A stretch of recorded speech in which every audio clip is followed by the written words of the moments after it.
R&B Money. We up.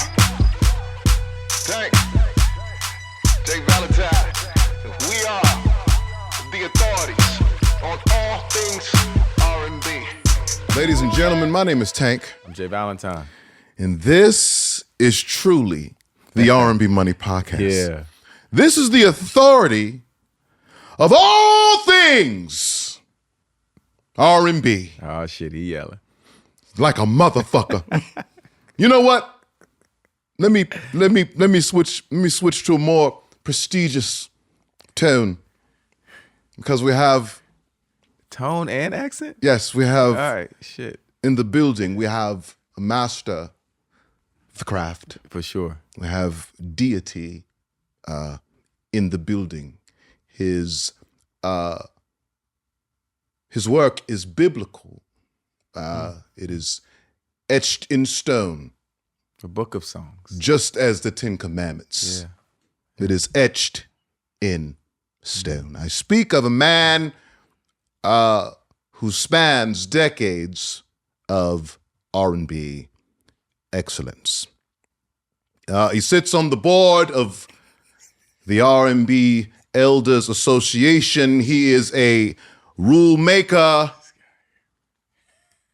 in all things that are decided in terms of what R&B is and how R&B lives. This man has cultivated farms of produce that continue to serve and feed the R&B community. Ladies and gentlemen, we are talking none other than His Excellency, Lord Troy Taylor.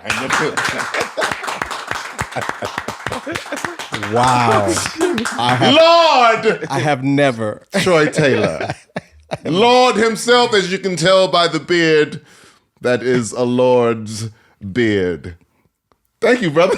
Thank you for having man, me, guys. welcome, bro. I appreciate it. Come on, man. Thank Long you. time coming. Yes, sir. Yes, Yeah, sir. we've been waiting on this. Yeah, I've been waiting on it, actually. Yes. We can't wait Yes. to really talk the shit. You know what I'm saying? Yeah, a lot to talk about. because you know, you are truly like your wingspan in this shit is crazy. Yeah, it's deep. It's Definitely deep. We don't have to pause that. We're gonna keep that. Oh, yeah, technically. Okay. Yeah, fuck that. Yeah. It's real. Yeah. So first of all, thank you for coming. You are brother. You know what I'm saying? Yes. Like you family. Yes. So that goes Yes. without saying. You Yes. know what I'm saying? But you know, we thank you for giving us your time, man. And, Thank you. And giving us the in-depth of the things we're getting ready to talk about. Yes. Yes, sir. Yes, I'm sir. excited. I'm sorry. I'm just, just feeling good about myself today. This is, this is the R&B Money Podcast. Yeah. This is one of those moments It's very where R&B. Yes. you know. R&B. Let's do this, Troy, because you were once a lad. You were once a lad, and you were once an aspiring lad. Yes. You aspired to be something. Within your aspirations, there had to be some confirmation somewhere, as a young boy, where someone said, it is on you. You have that. Keep pushing. Or where you identified it yourself and said, you know what, I'm kind of that boy. Definitely. After church, we'll go over to the piano. I'm like 11, 12-ish. And I had this notion that the piano was easy. Like it seemed easy until I went over and hit the keys and it wasn't easy. And at that point, that's when it became a challenge. I want to learn how to do this because how do they do? And from there, I just started off like Self-taught. Self-taught, and just working it out. And then a couple of friends would show me chords, and I would work on those chords and work on those chords until it was fluent. And then basically throughout high school, just in bands, in groups and stuff like that. And then at the end of high school, my music teacher, my mom told me that I needed to get a job or go to school, and I don't like school. I don't like so school either. the idea of graduating and going back to school was like, why would I do that? I tried it.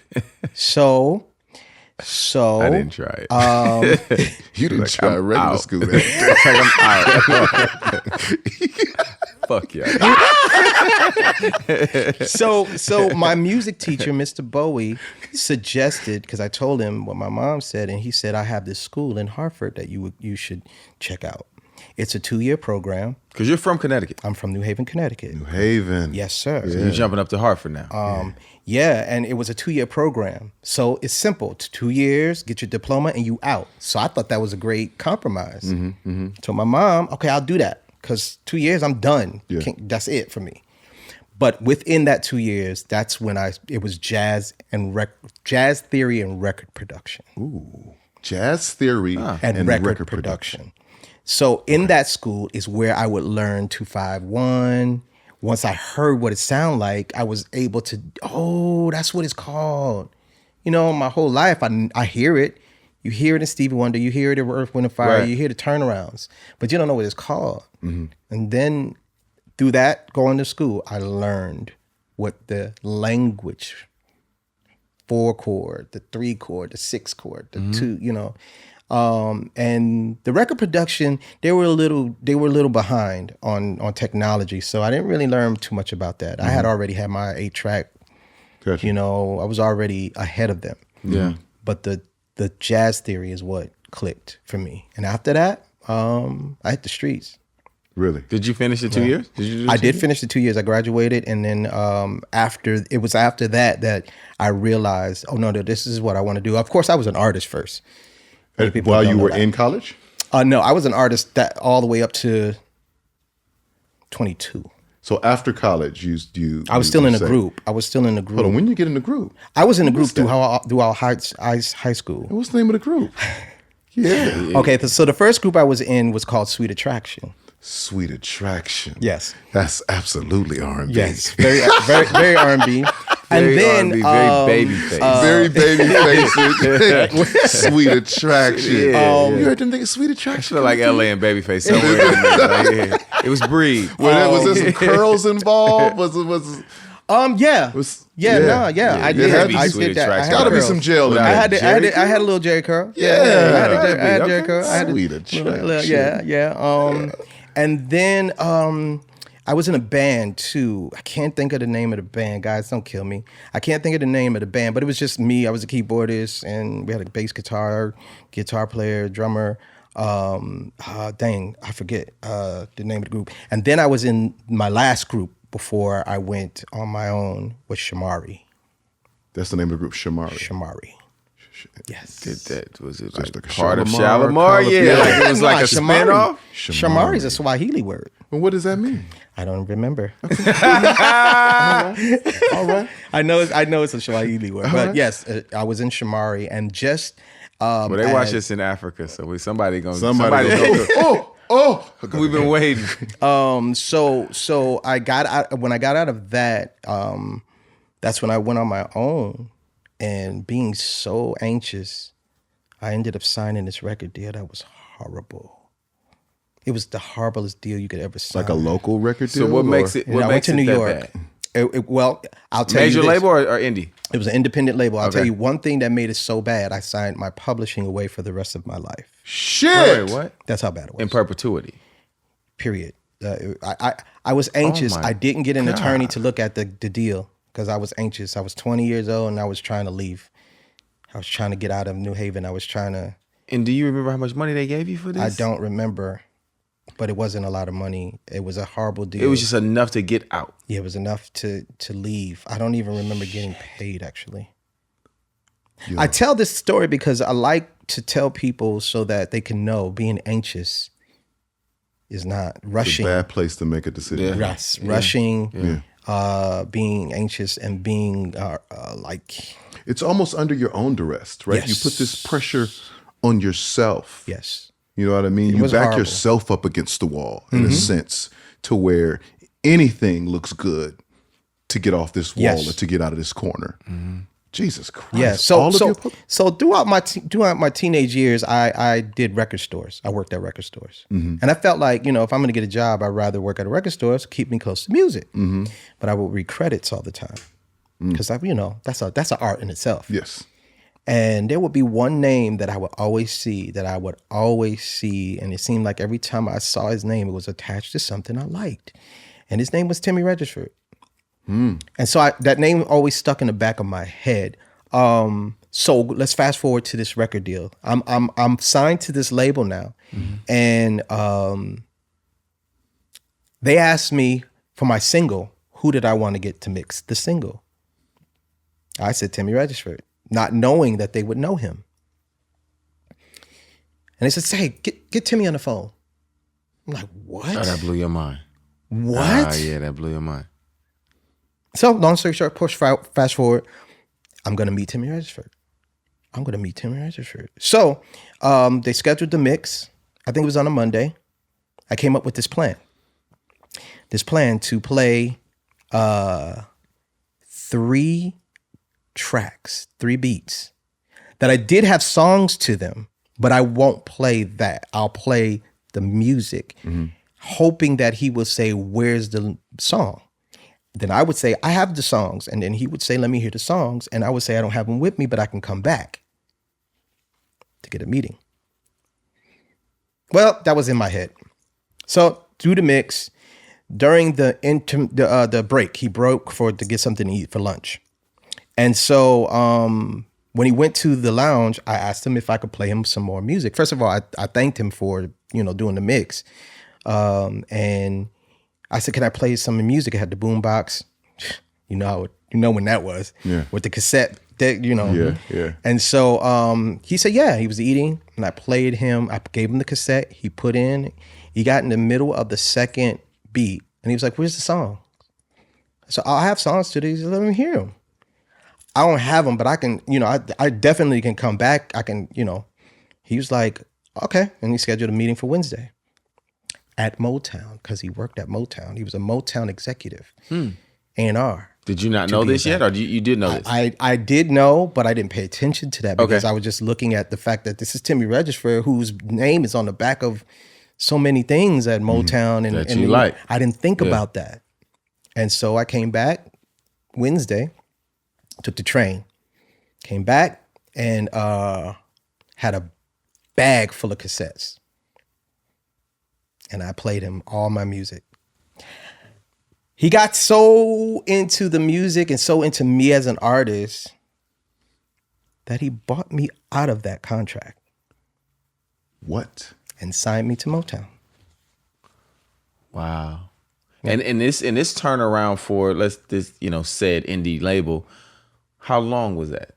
It was just a little under a year, because I wasn't on it long.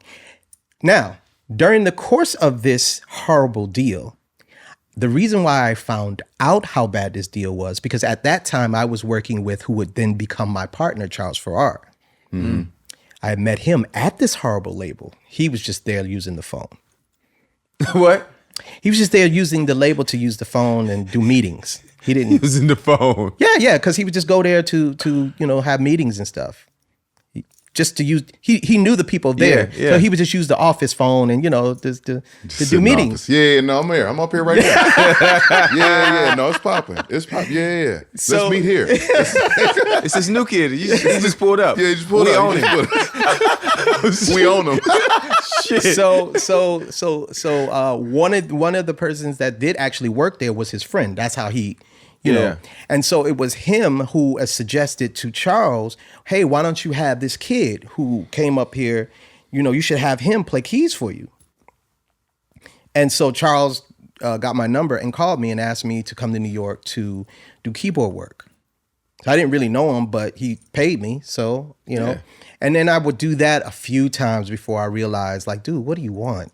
What is it that you want? But are you on Motown at this point yet? No, or no? I went back. I went back on y'all. I went back on y'all because I went back to how I got out of the deal. And so by the time I ended up signing that deal, because I didn't know him enough, when we started working, it started becoming regular. I started getting on the train a lot more. And so he was the one that had the contract looked at. And he was the one that told me how bad the deal was. That's how I found out. So in the course of that, we became characters, and Wow. that's how I introduced the characters. Yes. Yes. We became the characters. And so by the time Timmy signed me to Motown, we were kind of together. And he just bought you completely out. He bought me completely out. I got my master's back. I got my publishing back, everything. That's Well, y'all know that was God. nothing Yes. but Yes. that don't happen. Not at all. Yeah. That doesn't Not at happen. all. That doesn't happen. So the testimony of that and being anxious, rushing, and you make a mess, still God can get you out. No matter how deep that is. Because that's deep. Yeah. I signed my, the publishing was done. It wasn't no reversions or revisions or nothing. It was done. It was like, because you got to get your attorney to negotiate that. Yeah. There was no attorney to negotiate nothing. So my publishing was done. So yeah. Jesus. So I tell that story. So now you're on Yes, Motown. sir. Now I'm on Motown. Let's and I'm let's go working back to the name. Why the characters? Okay, so when I was on that label, I was with a rapper who I had produced him. It was because of him that we even got to that label in the first place. I was the producer, but I had sang backgrounds on a couple of his songs. And so they kept gravitating towards the person singing. And so that's how technically we both got signed. And then I came up with the name Smooth Characters. So when I got out of that deal, both of us got out of the deal, the rapper and I. When me and Charles became partners, I dropped the Smooth and just said the characters. That's pretty much how it all began. And that's it. That's it. Wow. Because, of course, my idols, Jam and Lewis, LA and Face, Yeah. Gamble and Huff. Yeah. You know what I mean? Absolutely. So that was the vision. That was the vision. And so that was the motivation. So the characters. I thought it was, It rang. yeah, it had a ring to it. Yeah, I heard about y'all in church. Nah. Yeah. Oh, wow, in Nah, church? yeah, I wasn't. I was still in wasn't church. I You know what I'm wasn't. saying? Okay, And just okay. hearing about producers that was Yeah, no, they was doing what they cracking. were doing. Yeah, y'all was cracking. Yeah, your name was the characters. The characters? Okay. Yeah. Yeah. Yeah, that's what we want to be. That's what we wanted. LA and Face, yeah, Jam and Lewis, yeah, Gamble and Huff. So what was your first moment as the characters? Now you're this group. You're signed to Motown. I'm signed to Motown and I'm working on my album. and you're working on your album. And Are they letting you guys do the album yourselves? Timmy was everything. Timmy was. I've mentored and I still mentor a lot of people. And people often ask me, Troy, have you ever had a mentor? And I have to say, Timmy was my mentor. He was the one that taught me song, how to make the song pop out, the verses pop out, the hook. Nah, change that. Change. You know what I mean? He was the one that kind of like taught me how to make a good song.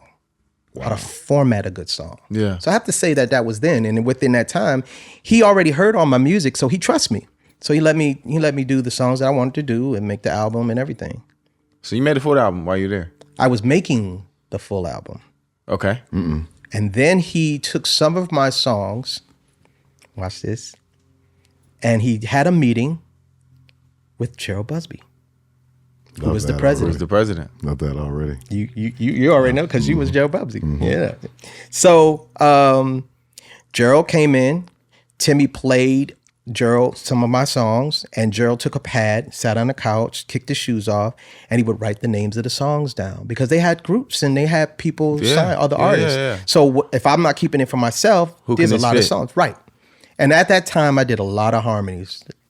I was known, like you listen to my music, it was all harmonies. You would thought it was a group anyway, but it was all me. So that's what gave Timmy and Gerald like, yo, these songs are, yo, you know what? Yeah. So you did a list and it was this 2 groups that they had signed there. So Gerald came up with 4 songs for this group and 4 songs for this group. Out of your Out of my catalog. Your pack of songs. Yes. Yeah. For this and for this. They had these kids that were there for about a year or so, and they hadn't recorded yet. So Timmy told Gerald, like, this would be good for these kids. And Gerald agreed. So he wrote down the 4 songs. He wrote down 3 songs. The 4th song that Timmy played, I had to interrupt and say, "Hey, this one's for me. This is mine. They can't have that." You had your artist moment. Yeah. moment. And he was making a cassette for Gerald at the time. So, so he had to rewind the tape to take it off and put it and cover it with another song. Mm-hmm. And so that's what he did. And so now it came time to meet these groups and, to set up a meeting to work with them. So first came the kids. I would go down to meet these kids. Came back to Motown. They were in the conference room, and it was 4 of them. And the youngest one was 15, and then the other one was 16, and then 2 of them were 17. So I sat down, and they were very excited, and they were telling me the songs that they really liked. And the youngest one, he said he liked a song, but he didn't know the name of it. And so I'm like, what do you mean? I didn't hear all of it. I'm like, what do you mean you didn't hear all of it? Yeah, we just caught the end of it. What is he talking? Like, I didn't understand what he was talking about. I said, did you remember any of the words? He's like, it was like your love or something like that. I said, oh, piece of the joint was still on. Oh, yeah, right. Yeah, that was the record. They caught the end of it because the song that they covered it with, wasn't that long Timmy, enough. it wasn't long enough. And so I was like, oh, your love. Yeah, that's from my album. And it went quiet. It was kind of awkward. So I was like, hey, you guys sing something. And they sang. Now, I tell this story a lot, but when I said they sang about 7 or 8 seconds, I mean it. Before stop.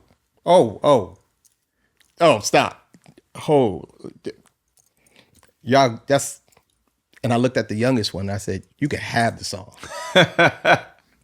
I swear to you, they just started singing. Let me tell you what they sang. They sang, Mary, Don't You Weep, Take 6. I guess you can tell who I'm talking about. Yeah, absolutely. I'm waiting for you to get there. I knew it from your love. Yeah. That's my joint. Yeah. I was like, y'all can have the song. But they were sitting there looking at me like, because I interrupted them. So they kind of was like, what's wrong? I was like, no, y'all don't got to continue. I don't need to hear nothing else. I'm good. Yeah. And so they were like, one particular guy said, can we finish? I said, sure, go ahead. They finished and they killed it. I mean, it was so godforsakenly great that I really didn't need to hear anymore. But if you're going to go and do it, but I'm done. I'm ready. Yeah. And we went in and we did 4 songs.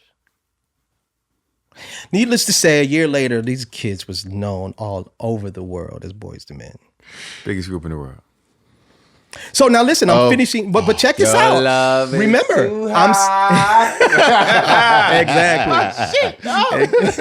exactly. So I'm in the middle of making my album, but then I realized I don't want to be an artist. The album was. Did the niggas sing too good? No, it wasn't. Like, it wasn't that. I'm out. It wasn't. I'm not doing that. It wasn't that. It was the feeling. The feeling that I got working with them. Okay, stop because I said 2 groups. Okay. The other group. Okay. Today. Wow. Big Bub. Come on, Big Bub. Yes, We need sir. Big Bub on Yes, here. sir. So I did 4 songs. I love Big Bub. 4 songs on. Why you wanna throw yes. me out? Oh my God. Yes, sir. Yes, So sir. Today and Boyz II Men. Boyz II Men. They were a weekend apart. And these are your first placements My ever. first professional placements. Yeah. Jesus. My first, and I was 20. I was 22. Oh, that's great. Yes. The story has layers though, because sitting beside me while I'm working with Boyz II Men is a young then Carl Thomas. Yes, sir. We met in church. Yeah. Mr. Summer Rain himself. I was 17. He was 14. We met in UNAC, Kojic convention, youth convention at that time. Glory. So he was sitting right next to me while I was working with them. So he was right there. And so And what was he doing there? Just he's just visiting me. Just visiting. Yeah, just visiting me. Yeah. And then he was there actually also while I was working on my album. As a matter of fact, I had him do a duet on my album, on one of the songs from my album. So Carl was there early. He was there. He was singing early. He's my first Trey Songz. Yes. We'll get into that. Nice little. Yes, a little segue into. I like. Yes, I like how you're doing it. So yes, Bakar was there. Bakar was churchy. For sure. He was too churchy. Mm-hmm.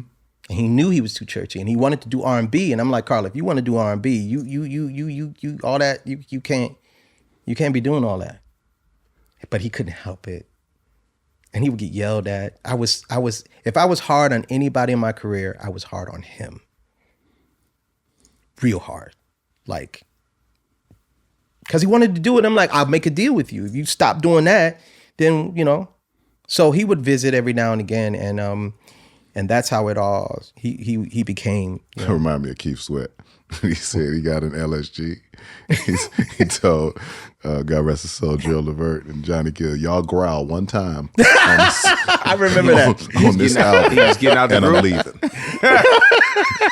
You growl He sure one did. time. Johnny told me that. You growl one time on this album, and I'm out the crew. He did say that. Man, that's funny. as That's shit. real funny. And that's absolutely Keith Sweat. That's absolutely Keith. Yeah. Man, you So, niggas- yeah, you no, niggas keep doing all that goddamn Like growling goddamn and shit, growling nigga. and shit, niggas just fucking growling on the records and shit. Man. So yeah, no. He was with me then, and they came out, and Bub came. Today came out. But it was during that time that I realized I didn't want to be an artist. Let me ask you a question. Getting your business a little bit. Mm-hmm. What were the checks? What were the amounts you got paid for those songs? The advance. Oh, as okay. producer? So interesting enough. Mm-hmm. Yeah. Okay. So let's see. 33 years in the game. I started off 10,000, 15 grand a song. Yeah. How in the world? What 33 year years is later. this? Give me the This year. is 1991. 2, 3, and 4, and yeah, I started off making good money for us. How in the heck am I 33 years later? And they talking about, Troy, we excuse me, we don't have a budget. Can you do it for $5,000? Who are you talking to? I didn't start off that way. I've never made that much. Right, What you right, talking right. about? Like, no. You're not even taking me back to the beginning. You trying to treat me like I wasn't born. Like, yes, exactly. But anyway. Well, the only reason I say that is because Gerald Busby was, was spender. my first two real production checks. Yeah. You know what I'm saying? And this is 2000, maybe 2000. And I had two songs. And you went for 8. So you Yeah. out of control. I think He had a song deal or something. You had a song. You had a song deal before the song deals was a song. right. But he gave me 17.5 apiece. That was my first. See? That was my intro to the game. 17.5. And we got a publishing, Charles and I, we got a publishing deal just based off of my catalog alone. Because that's what they was doing back Yes. then. They ain't had no hits. No. Yet. They saw your potential. Right. Yeah. And they wanted to be in business with And we you. took that money and we put it back into the company and built the characters. And I hope I'm not jumping around. Make sure I'm not jumping. No. You got Yeah, Boyz. okay. You started at Boyz II Men. Okay. You got- Yeah. So at that point, I realized I didn't want to be an artist anymore. The day that Cooley High Harmony came out, I went to the store, and now we're at CDs now. Of course. And I went to the store in Brooklyn because I lived in Brooklyn, and I went to the record store and ripped open that CD and saw whose credit? My own. Absolutely. That feeling. Yeah. That feeling. Yeah. I had that moment. Yeah. Goosebumps. Yeah. I screamed in the store, and everybody looked at me like, and I showed them, that's me, right? See, right, Troy, that's your love, Troy. Yeah. That feeling. I didn't want to be no artist. No, sir. That was good enough for me. What did that album end up selling? Oh, I don't even know. It's Let's Google it. in the end, I double digit. I don't know. Millions. huge. Yeah, it was A&R was millions huge. because it was a big album. It was definitely a big album, and I ended up doing this one track to save for the next album. One thing I could say about them is that Boyz II Men is that they always thanked us. Always. When they got up on a platform, they always thanked the characters. That's they don't. dope. People don't do that anymore. Yeah. Well, I'll tell you this. It's been certified at 9 million. Whew. It said 7, and then it just, as time goes on, Yes. these streaming platforms and all these cool things that have happened. yeah. You're over 9 million records. Yeah. Just on And the- then on your not first to shot. mention the second album. Like Is that what you want to do? Is that? yeah. Well, I was saying I had this one track that I saved for them a whole year, and again they always called us. They were very consistent and they were very loyal. And they called us, and I got a chance to play that one track that I kept for them, and that would go on to be Jezebel on the second album. Let's do that numbers. Because the second album is 2. Yes, it's 2, and that's a big one. Yeah, I got the T-shirt. That's on that's been in Neil, and you know what? and yes sir, yeah. I'm gonna have to wear my 2 T-shirt on here. Well, as Google he Googles, I was really into being just a producer behind the scenes. Yeah, especially I when can you're go- having that type of success out the gate. And I'm good. I can walk anywhere. I can go anywhere. I can Right. do, Nobody bother you. Nobody bother me. I don't you got to can buy be what you politically correct. I can buy what I want. I can do. Speaking of, what did you buy? Clothes. I wasn't. Nothing popped out like, okay, yeah, I bought a. No, I mean, I had a Range Rover. Come on, the Range Rover got to pop out. Yeah, but I was still young, so I didn't really, really splurge until I was later on in life. Yeah. Okay. Yeah, I was there. I didn't really go ham. I didn't know to go ham yet, honestly. Our Googler has some information, Can some real information. we just say that He fucked up over there. You ain't never seen no numbers that big, huh? I mean it's over 25 million in the States alone. God. In the States. Alone. Yeah. They've sold over 64 million Yeah. records that you were on. Nah, it gets deeper. Okay, well, shit. Because during that time, I was asked to work with this young man, this white kid. And so he came to New Haven to work with me, and I did this song for him. It was around December, so he had to go back home. But he had told me about this group that he used to be in. He had told me about them. They were trying to make him a solo artist. And so I just remember that. So I did this song. He went back home. I never saw him again. He ended up coming out a couple of years later. There was this song on the radio. And I heard the voice, and I remembered that voice. And it was Brian from Color Me Bad. That song I wrote for him.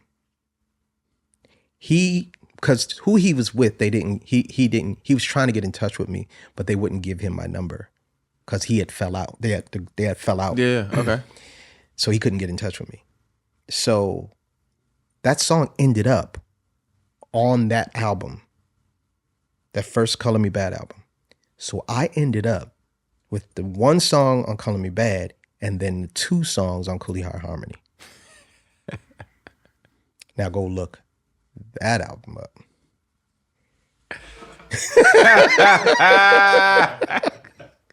And you end up on that album by accident. By accident. I didn't know he had been, I didn't Right. know. And matter of fact, Giant Records was using Motown office. This is how I ran back into them as the conference room. And I was in Nadine Baker. Her name is Nadine Baker. I was in her office, and they were in the thing. I was like, who's in the thing? Because they were doing a meeting. Yeah. And they were singing and stuff.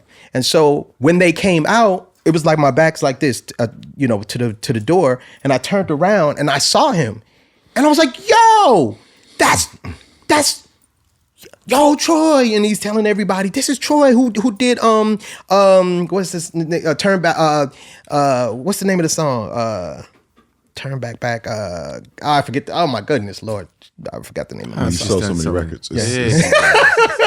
That one's Thinking back. That was over 6 million. Thinking back. So he Over 6 million. Over 6 million. Yeah. So he told him, yo, this is the guy do Thinking Back. And I'm like, what do you mean? Like, we kept the song. Like, what you mean you kept the song? Well, we finished it. We couldn't get in touch with you, but we finished the song. And I'm like, so y'all, it's on the album? Yeah. Two of the biggest groups at the time. I ended up on this one. Absolutely. Yeah. So I That's definitely 9 million to felt 6 like million. I definitely 16 made the million. right choice. Yeah, I just didn't feel like putting everything in one, and everything in one is me. If I come out as an artist and it don't work, my music is defined as a failure. That's how I felt. Mm-hmm. But if I produce this group, this artist, all of them fail but one, I still win. You still win. Yeah, no. So that was my thinking. I just want to get more into your business. And plus, I get a chance to do backgrounds still. I just want to get into some more of your business. Yes, please. Because, after about 9 months, there's a turnaround. What we call performance checks start coming in. Yeah. Yeah. What did that look like, my brother? It was interesting. It was very interesting.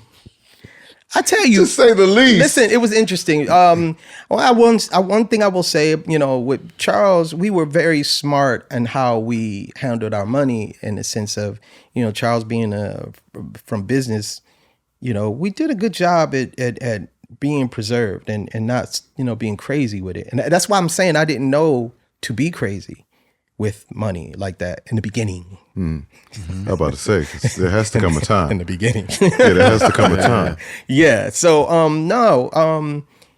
I didn't focus on how much money and stuff was then. Ironically, I didn't really pay attention to it like that. Like, listening to you talk now, I'm like, dang, I didn't because I just everything I can think of I can get. So I didn't think of much.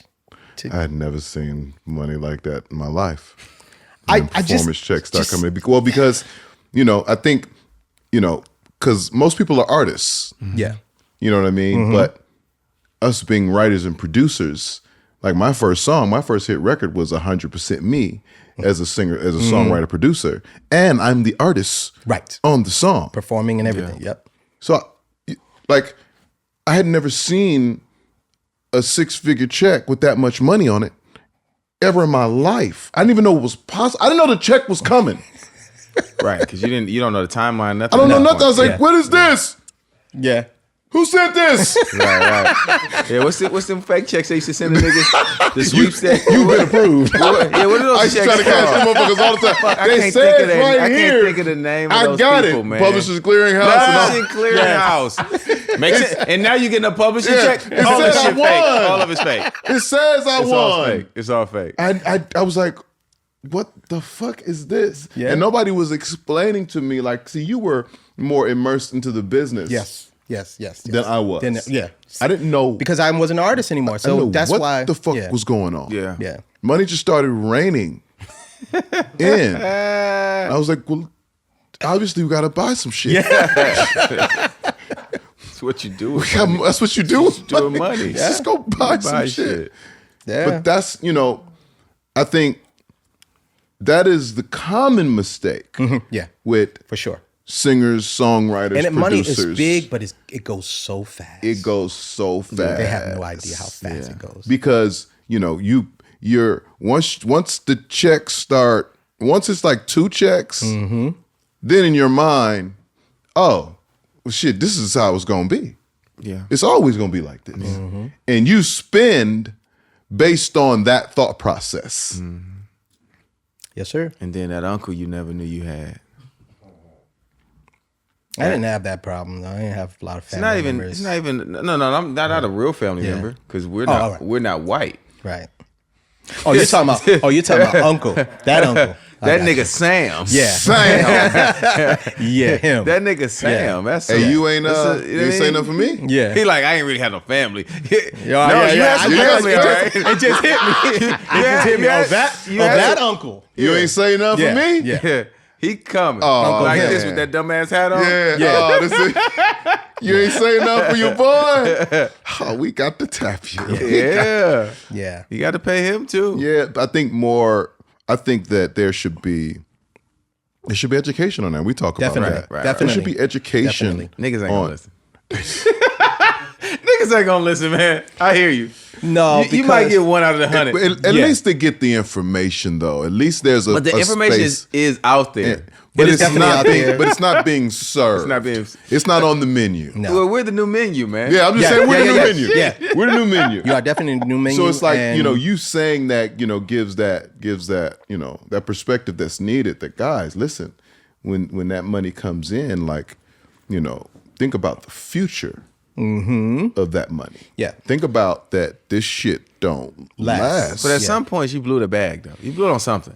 It's the nature of it. yeah, the IRS. They coming too. That's what we talked about. Yeah, but that wasn't necessarily because of me. Now we're getting to some other shit. But More education. okay, in the education, it wasn't because of you, but you were part of that because it's still your business. Maybe you don't understand it's your Yes. business just yet. Yes. Right? Like we always find out like, somebody, well,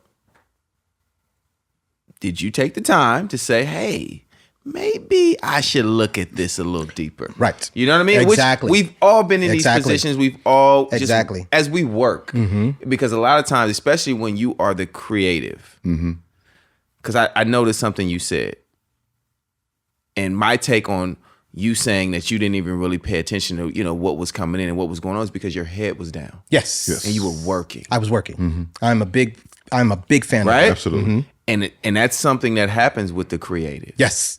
The creatives say, hey, I got some success. I need some more success. And if I keep doing this thing that I've been doing, Let I'm me going to just- become more successful. Yep. I'm just keep my head down. You guys take care of that for me. But there's so much more going on than we're thinking of. Yes. I just had, within, I'm not political. We know this. Within the parameters of the partnership, I entrusted the half that took care of that part. Of the business. Yeah.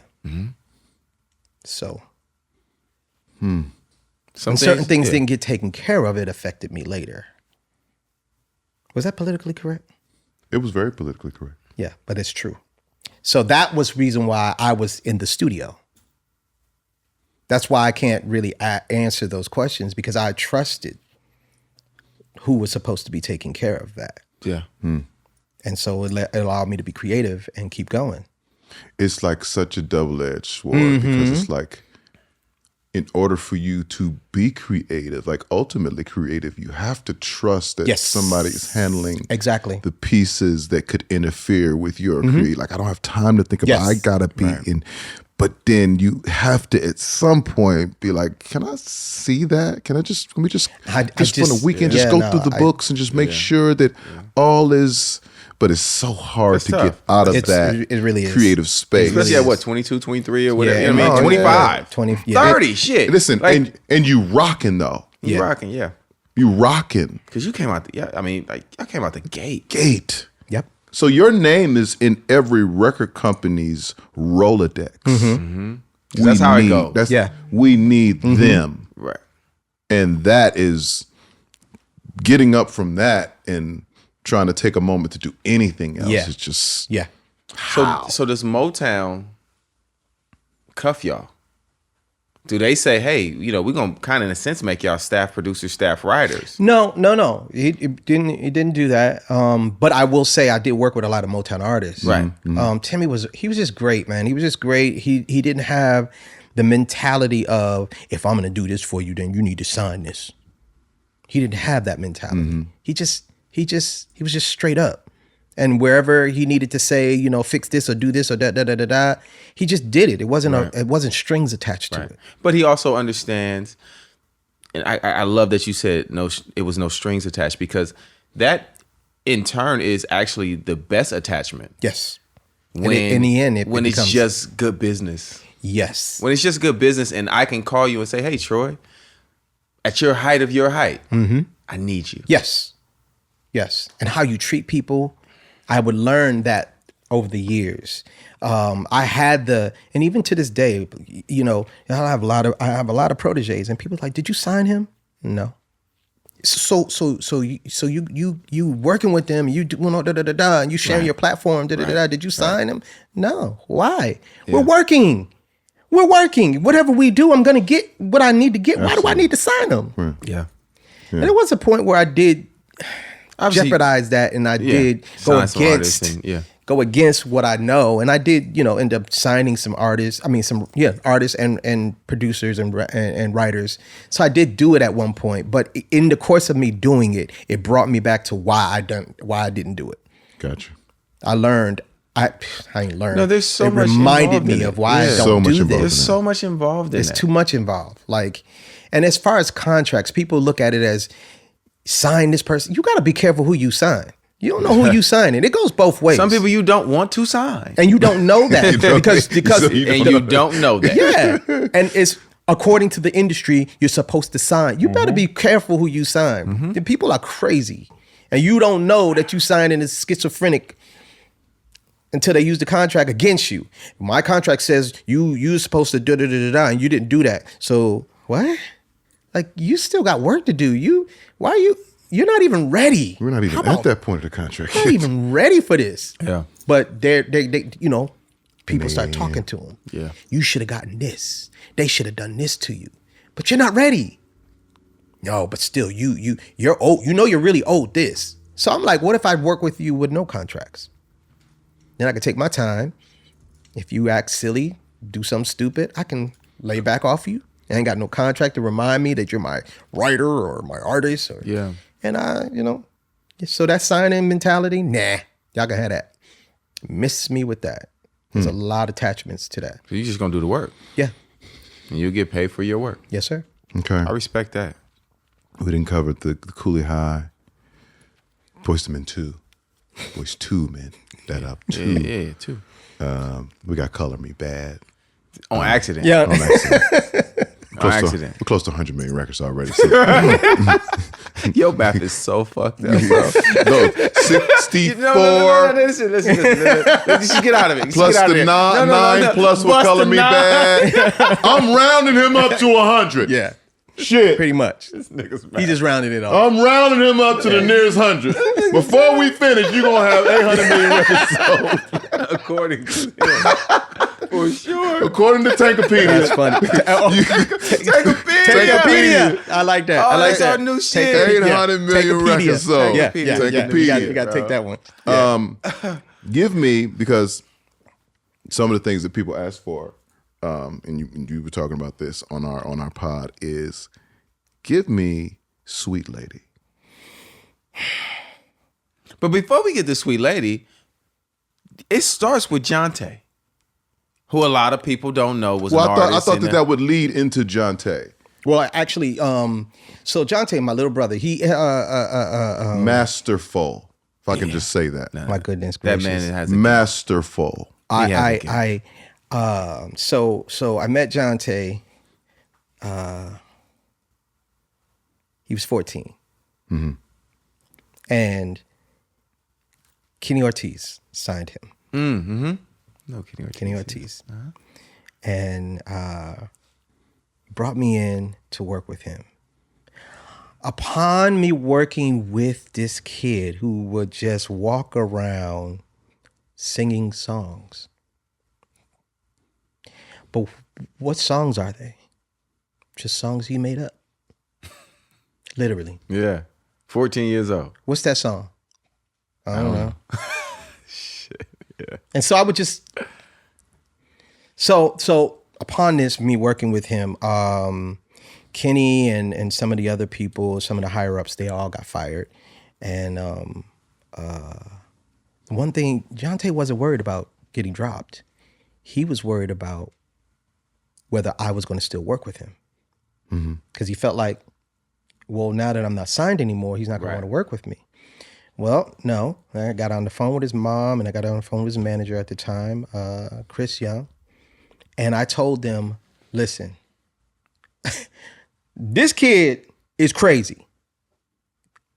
I'm definitely going to still work with him. Don't worry about it.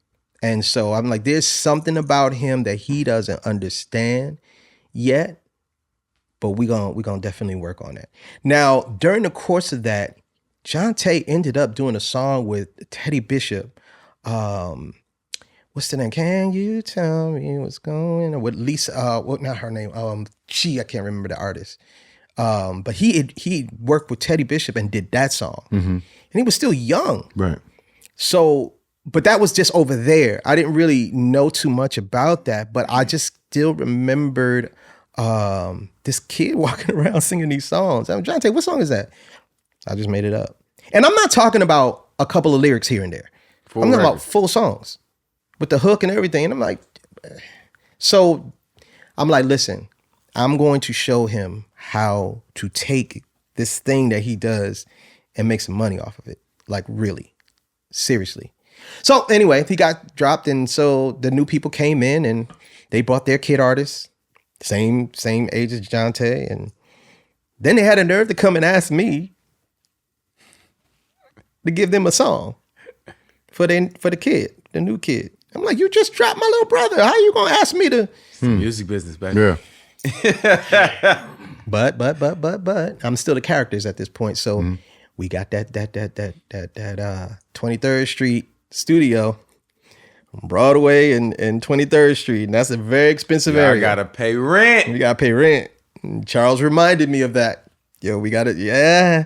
So I took the meeting and just started going through on my D88s. No, on my ADATs. ADATs. Yeah. One or the other. Just reluctantly going through songs that I forgot about. And then Anthony Morgan was the A&R. He said, What's that? I was like, it's not finished. Let me hear it.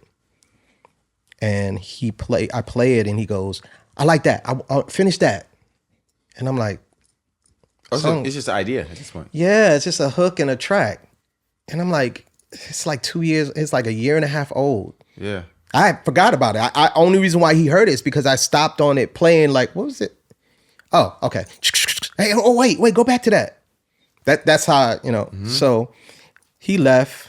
I sat there, still kind of like, I don't want to wait. Hold up. Let me call Jonte. He's in Atlanta. He's in Atlanta. I'm in New York. So I'm like, Jonte, if you're smart, you'll do it.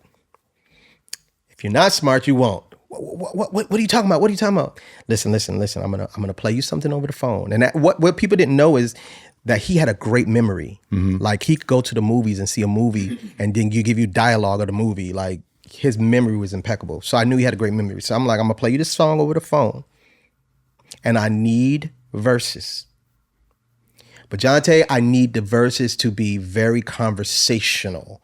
I don't want it to be a lot of words because at that time he was really into Mr. Kells, and so his wordplay and was a lot. Yeah, I know exactly where he was. Yes, I know. Yes. Yeah. So I was like, dude, don't do that. I need it to be a conversation. I'm gonna play it for you over the phone. Played it for him over the phone. He hung up. He called me back. First, he gave me the first verse. I'm like, Jonte, no, it's too much. Hung up. Called me back. No, dude, I need it to be a conversation, like verbally or like literally a conversation. I don't want all this extra stuff. I went to go get something to eat, and he called me back, and he called me with this. Now, any other day, I play cool, but I can't now because I want you. See, I'm hooked on how you flex your style, and I want to talk for a little while. I ain't never really seen your type, but I must admit that I kind of like. So, cool. so maybe if you have the time, you could be my.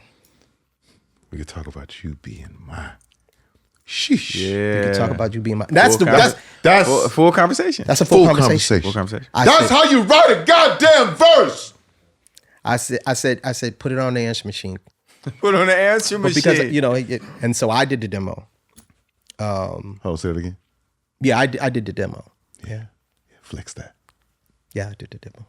I sang it. Yeah. And he did the second verse. I sang that. And I did all the backgrounds. Because Tyrese don't. But listen. I did all the backgrounds and we were on D88s by this point. So in my mind, we got to do it again, you know, because in the studio, we were on reel to reel still. We was on the 2-inch tape. So I'm not thinking that. This is going to stay. Yeah. So I'm doing the demo. And you know Tyrese. Woo, Lord G. So the label liked the record. Tyrese didn't like the record. Tyrese don't never like the record. He finally admits it now. He's finally admitted, and you know the secret is out. He didn't ever want to do. he didn't want to do Sweet Lady. So he stands me up the first night. Now I got a young lady coming in. So I had it timed that when he finishes, she's coming in, we good. First night, this guy. I'm sitting in the studio. I think it was Record Plant, if I remember correctly. No Tyrese. I'm getting, because my thing was he's gonna come and do the backgrounds, you know, and do it with me. Yeah. The bridge was still open. So I knew he didn't like the record, so I figured he'll come and he'll write on it. 5 o'clock, 6 o'clock, 7 o'clock, PM, no Tyrese. So I get bored. Now, let's go back. I was an artist. I love harmonies. That's my thing. So I get frustrated. I get mad. I mean, you know what? Just to kill time, let me go in and if he comes in, he'll just get on it. So I did all the backgrounds and had a little fun too. Cause then it got to the bridge and I was like, you know what? Let me just Let's just keep going. just keep going. Yeah. Cause if you notice, the bridge is basically he's responding to the bridge. He's not leading the bridge. Say you'll be money. like he's really just Yeah. so. But he was supposed to be, you know, if he came, he would have. Got him a little publish. Yeah, but he didn't. So I finished it up. I think it worked out for him though. I finished it up. And then I went to an industry party that was going on that night. Who was there? Tyrese.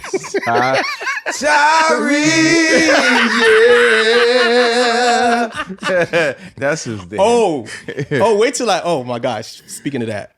So I'm like, Tyrese, yo, I was at the studio. Oh, yo, I told him I want to start tomorrow. No, dude.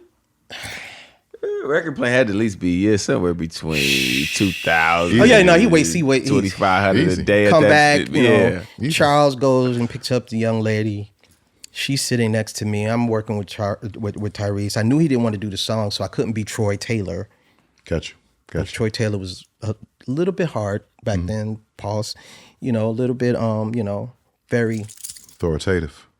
And you gonna get the song. This is how it goes. And this is how it You're gonna goes. sing it just like this. Yeah. Yeah. Yeah, because I've won a Grammy with Boyz II Men. I Yeah, accidentally sold 6 I ain't million. even had to work hard with them because You know what I'm saying? they was 100 million. so 100 million. this guy, and I can freely tell the story now because it's out now. He didn't like the cadence. He felt the cadence was talking. Now, any other day, stop. I would play it cool, stop, but I can't now stop because he did not like that at all. He didn't like it at all. That's not even singing, he says. But Tyrese, this is the way it goes. I mean, this is how the song goes. I don't know what to tell you. And then God knows, get to the hook. Now, the hook, if you notice, is a call and response. What? He had to be in that pocket? He did not want to do that. Sweet like sweet love, that pocket? No. He wanted to, now any other day, I will play it cool. Yes. He gonna get me for that, but that's what he did. Yeah. That's what he did. And I'm like, Tyrese, don't go like that. Okay, so we make it through the first verse and we make it through the hook. Here comes that second verse. I gotta do that again? Tyrese, this is the way it goes. I'm sorry. Yeah. It's just the way the song goes. So get him through that. Meanwhile, the young lady sitting next to me, she's like, why does he not like the song?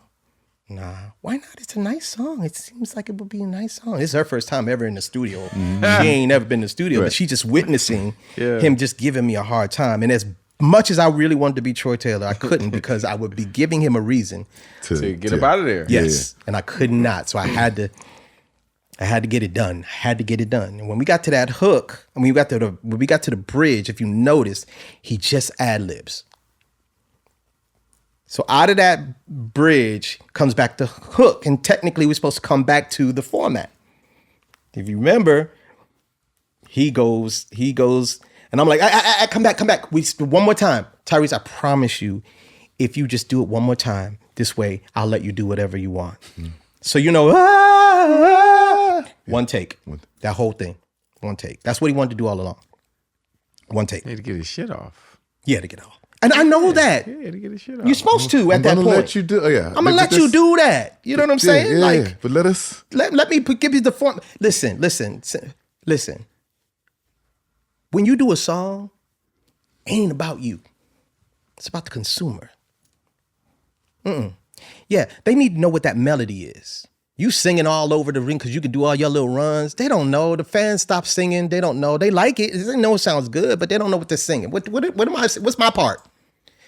Always got to make sure they know their part. Yeah. And then you know, there's an R&B pocket for ad-libs. For sure. Y'all know what that R&B pocket is. Mm-hmm. If you want to do your ad-libs and show off in that pocket, and you'll get it. Yeah. No, he didn't want to do that. He just wanted to go ill off. This is me. See me, love me. This is who I be. How I sing. But it worked. It worked. He fought it. Because it was supposed to be the first single. He fought it. And he came out with nobody else but you. He fought it. And I was there. And yeah. No one. He had a piercing in his up here. The piercing in his nose. Yeah, and his nose. No. And he had one here. No, right here. Lip. Yeah. Right here. His Yeah. lip. He was tripping. Yeah. Yeah, no. He was dancing too. No, he was dancing. Yes. Dancing. Because he did He's do dancing, My Way flipping? by then? He had did My Way before then, right? Remember the video with Usher? I think it was during. It was during the time. Yeah. Yeah. So you know he can dance. So he No, he could. Yes. I could literally say Tyrese could dance. Yes. No, he's legit. Legit dancer. No. But why is that album slow as crap? Because Tyrese likes slow. I'm about to say it's the tale of Tyrese. Yeah. But you know what though? Years later, he and I talked about this, and it didn't make any sense. You didn't like Sweet Lady because you felt like you were too young, and Usher is doing this, and Genuine's doing that, and you felt like it was too mature. Sweet Lady is not more mature than Have I Told You I Love You Lately? No, sir, no. He wanted to grow up first though. But Lately is mature too. Absolutely. So why are you saying Sweet Lady's mature when you had an album full of mature records? The record company picked that record because it fit with the rest of them. So if you want to be young, then you... He just didn't like your song, man. He probably did. It worked though. It did. No, it worked out. It gave us Tyrese. It gave us... For sure. Now he Sweet Lady establishes Tyrese. It did. And in a year later... You gotta hate me for this. A year later, he's around the corner working on the next album and didn't call me a whole summer. And me and Jonte did another song. We held this song for him. Sour Lady? So I don't stupid. know. Shit. Sour Lady. Nah, it was called Can You Feel Me? Oh, shit. Can You Feel Me? I like that already. You still got it? You still got it? I like Actually, that. Kenny Lattimore ended up doing it. Oh, He ended up doing, another beast. Another beast. Yeah, and so I say this with all due respect, and he finally did come, but he gave me one night to present.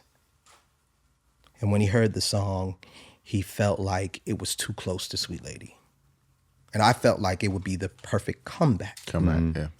And he felt like it was too close. So he declined. But in that declining, he decided that's when he told me, man, I don't even sing Sweet Lady no more. I'm like, what do you mean? Because he had gotten tired of it. Like, he got tired of singing everywhere he goes. I'm like, dude, it's your hit. You gotta sing a hit. And so me playing that song, Can You Feel Me? He just felt like it was too close. And me and Jonte had another record, but that wasn't the one that, I held on to. And so when he declined that, it was like, first of all, I want to say, Jonte was supposed to come to this meeting so that I wouldn't have to necessarily Be by yourself. Yes.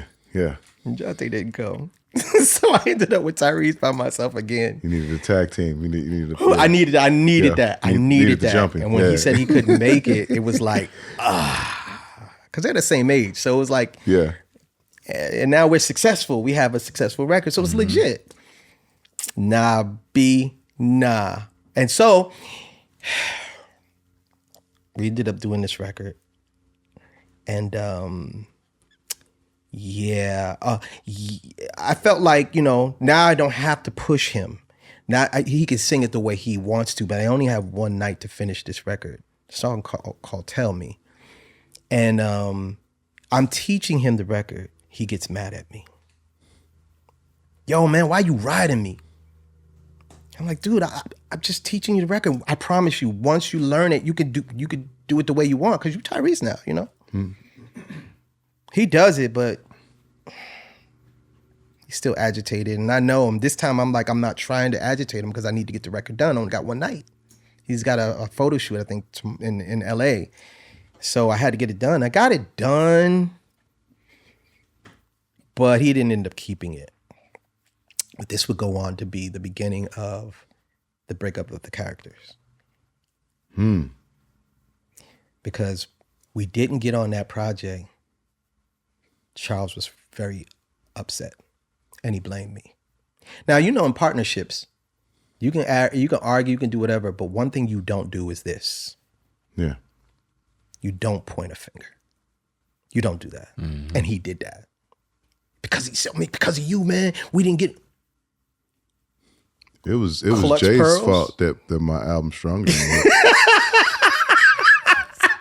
Point the finger at him all the time. Such a great album. And Jay just fucked it up. By telling you it wasn't going to work? It was a great album. It was an absolutely great album. I told him it wasn't going to work because financially they weren't going to give him what he needed to make it work. And he didn't want to hear it. And I blame Jay. Yeah. He told me it wasn't going to work, and when it didn't work, I'm the only nigga who did get fired. So, I'll take that blame. Hey, listen. After that, we saw this differently. I didn't see it that way. I didn't see it that way at all, and I felt like, though I would have liked to have been on the next album, it didn't happen that way. But that caused a lot of friction between us. And the day of the meeting that we were that I didn't know we were going to have, Steve Russell was in the lounge. I was telling him about this. He was in the lounge. Dave McPherson had asked me to work with Steve on, for B2K. And so I agreed. And so that day, Charles decided he wanted to have a meeting with me as he's listening to this. Steve was in the lounge waiting for the meeting to finish. And it was in that meeting that I knew that was it. That was it. I was done. I couldn't keep going. And that's when I decided, dude, I'm done. I'm good. I can't do this no more. So we had a good 12 years. Good 12 years. After that meeting, I had to get myself together. Steve comes in, and he could tell something was wrong. And so we talked a little bit, and he had been through some things too. Oh, yeah. And so we kind of bonded at that moment. And we just spent that first day talking. And so the next day, as I'm getting dressed, as I'm in the shower, this melody comes to my head.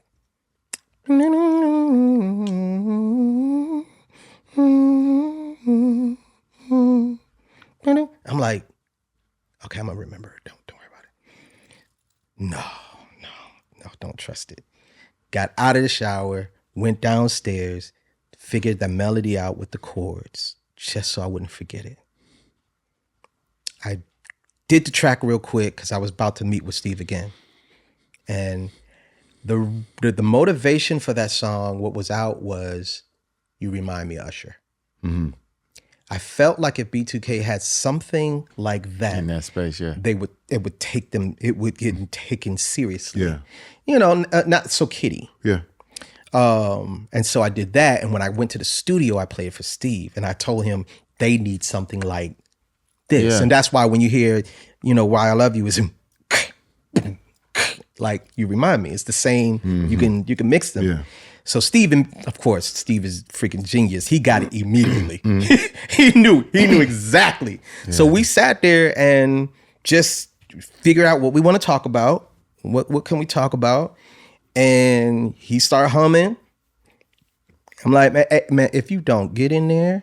Yeah. You know how he do. I'm like, hey, yeah. go lay that down. Go down.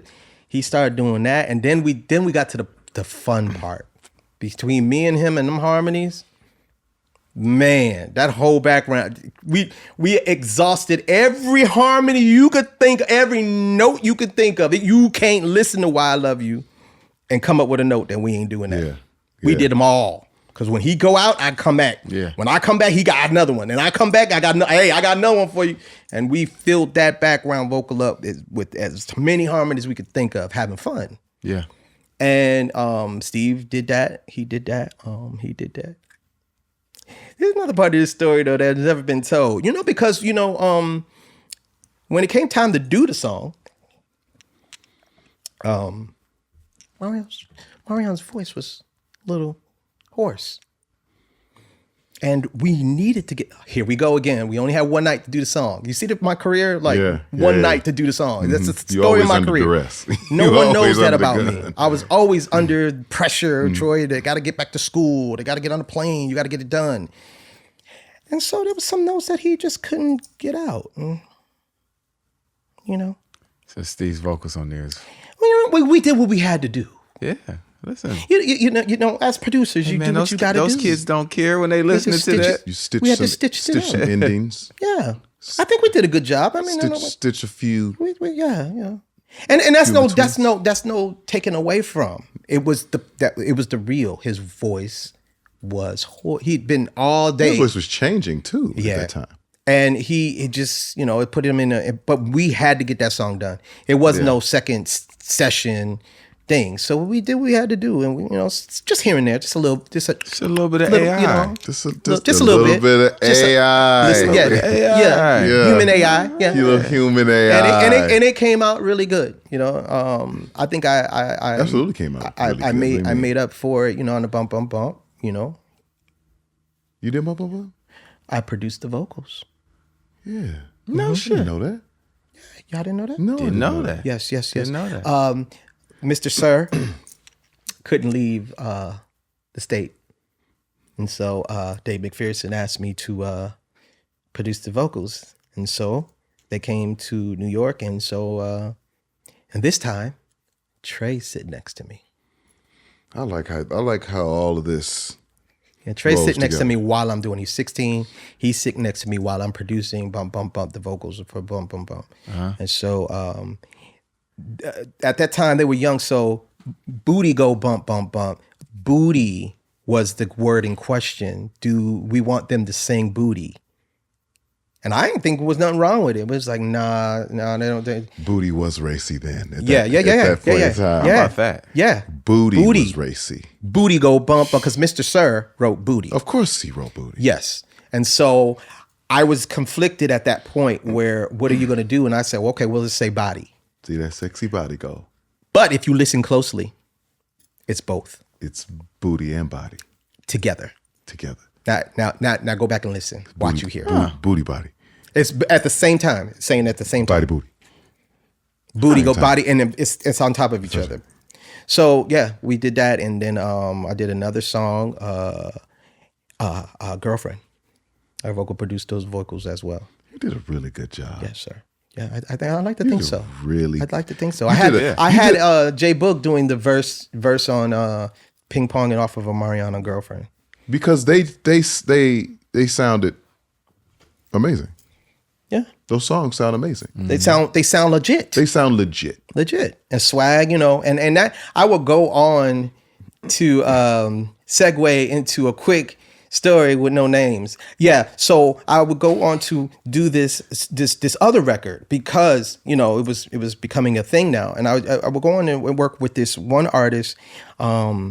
And so when I was working with this one artist, I was in the studio, and while I was in the studio, I before I went to the studio, I went to the mall to get just to kill time and shop because back to our story of money.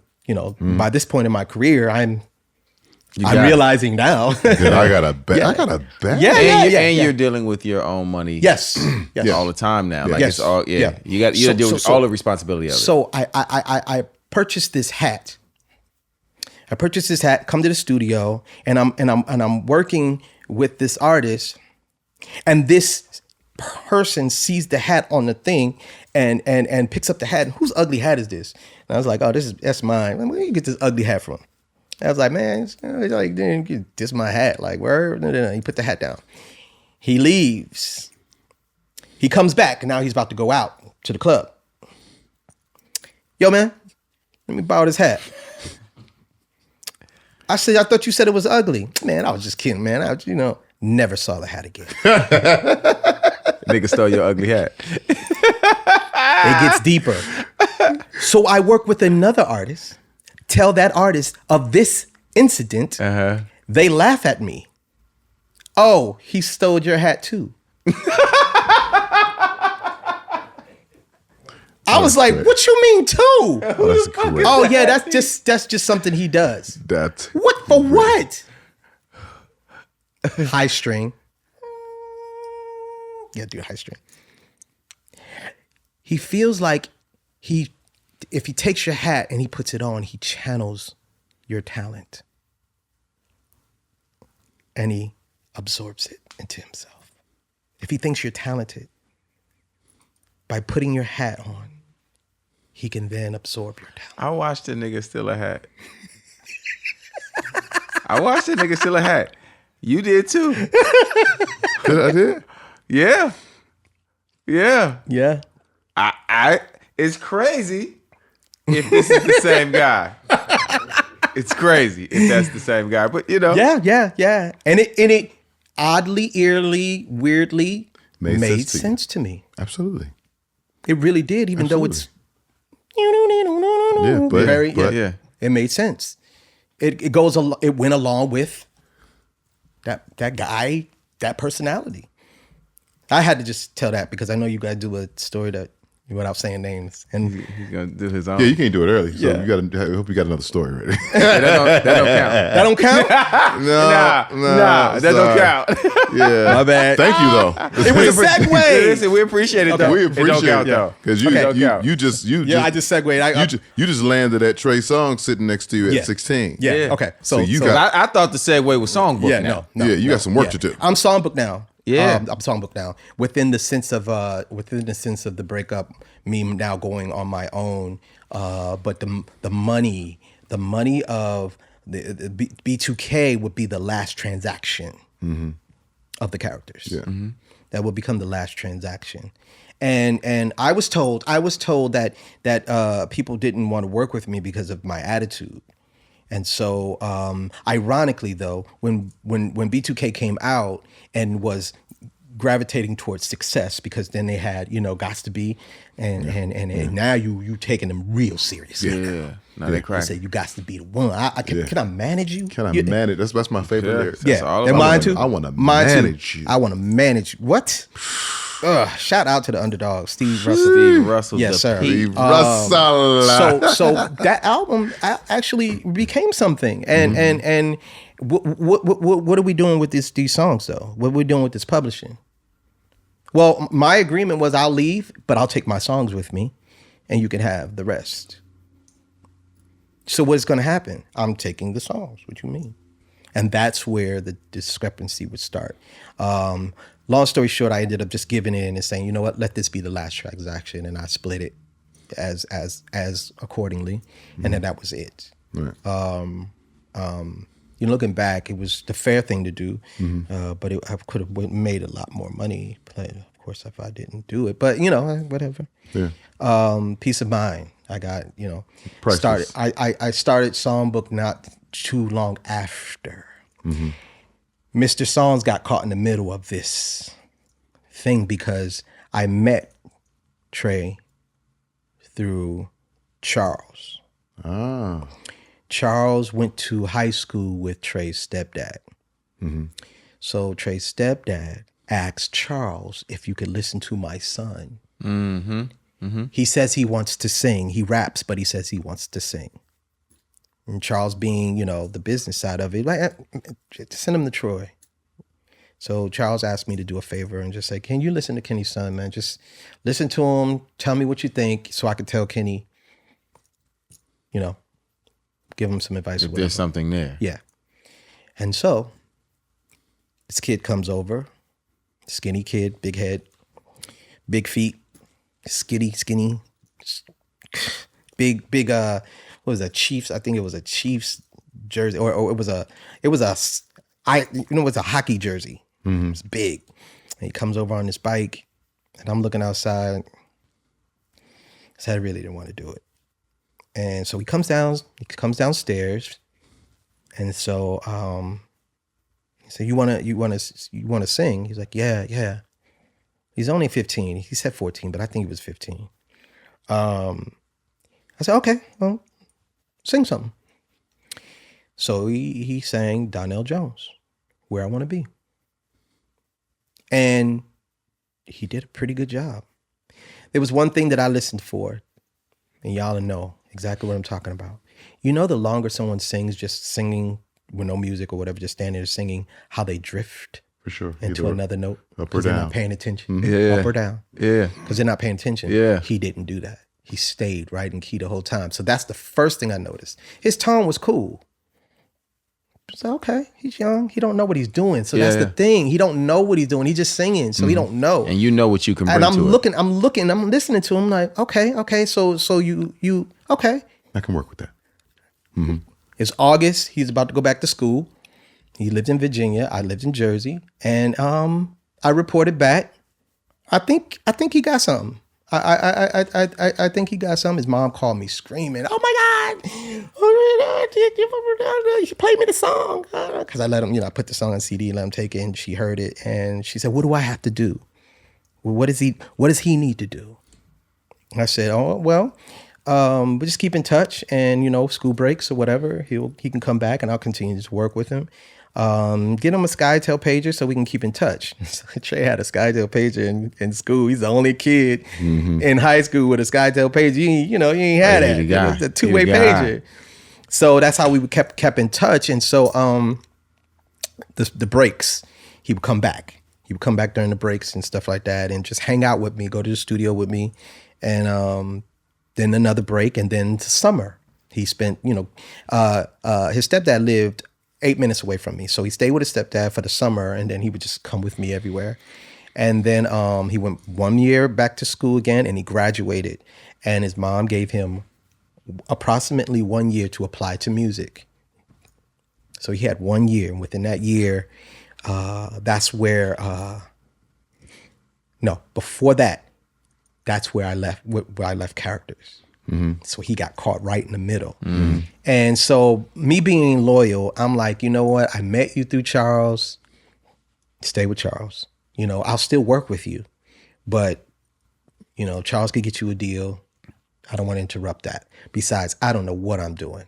I don't know. I've never been on my own before.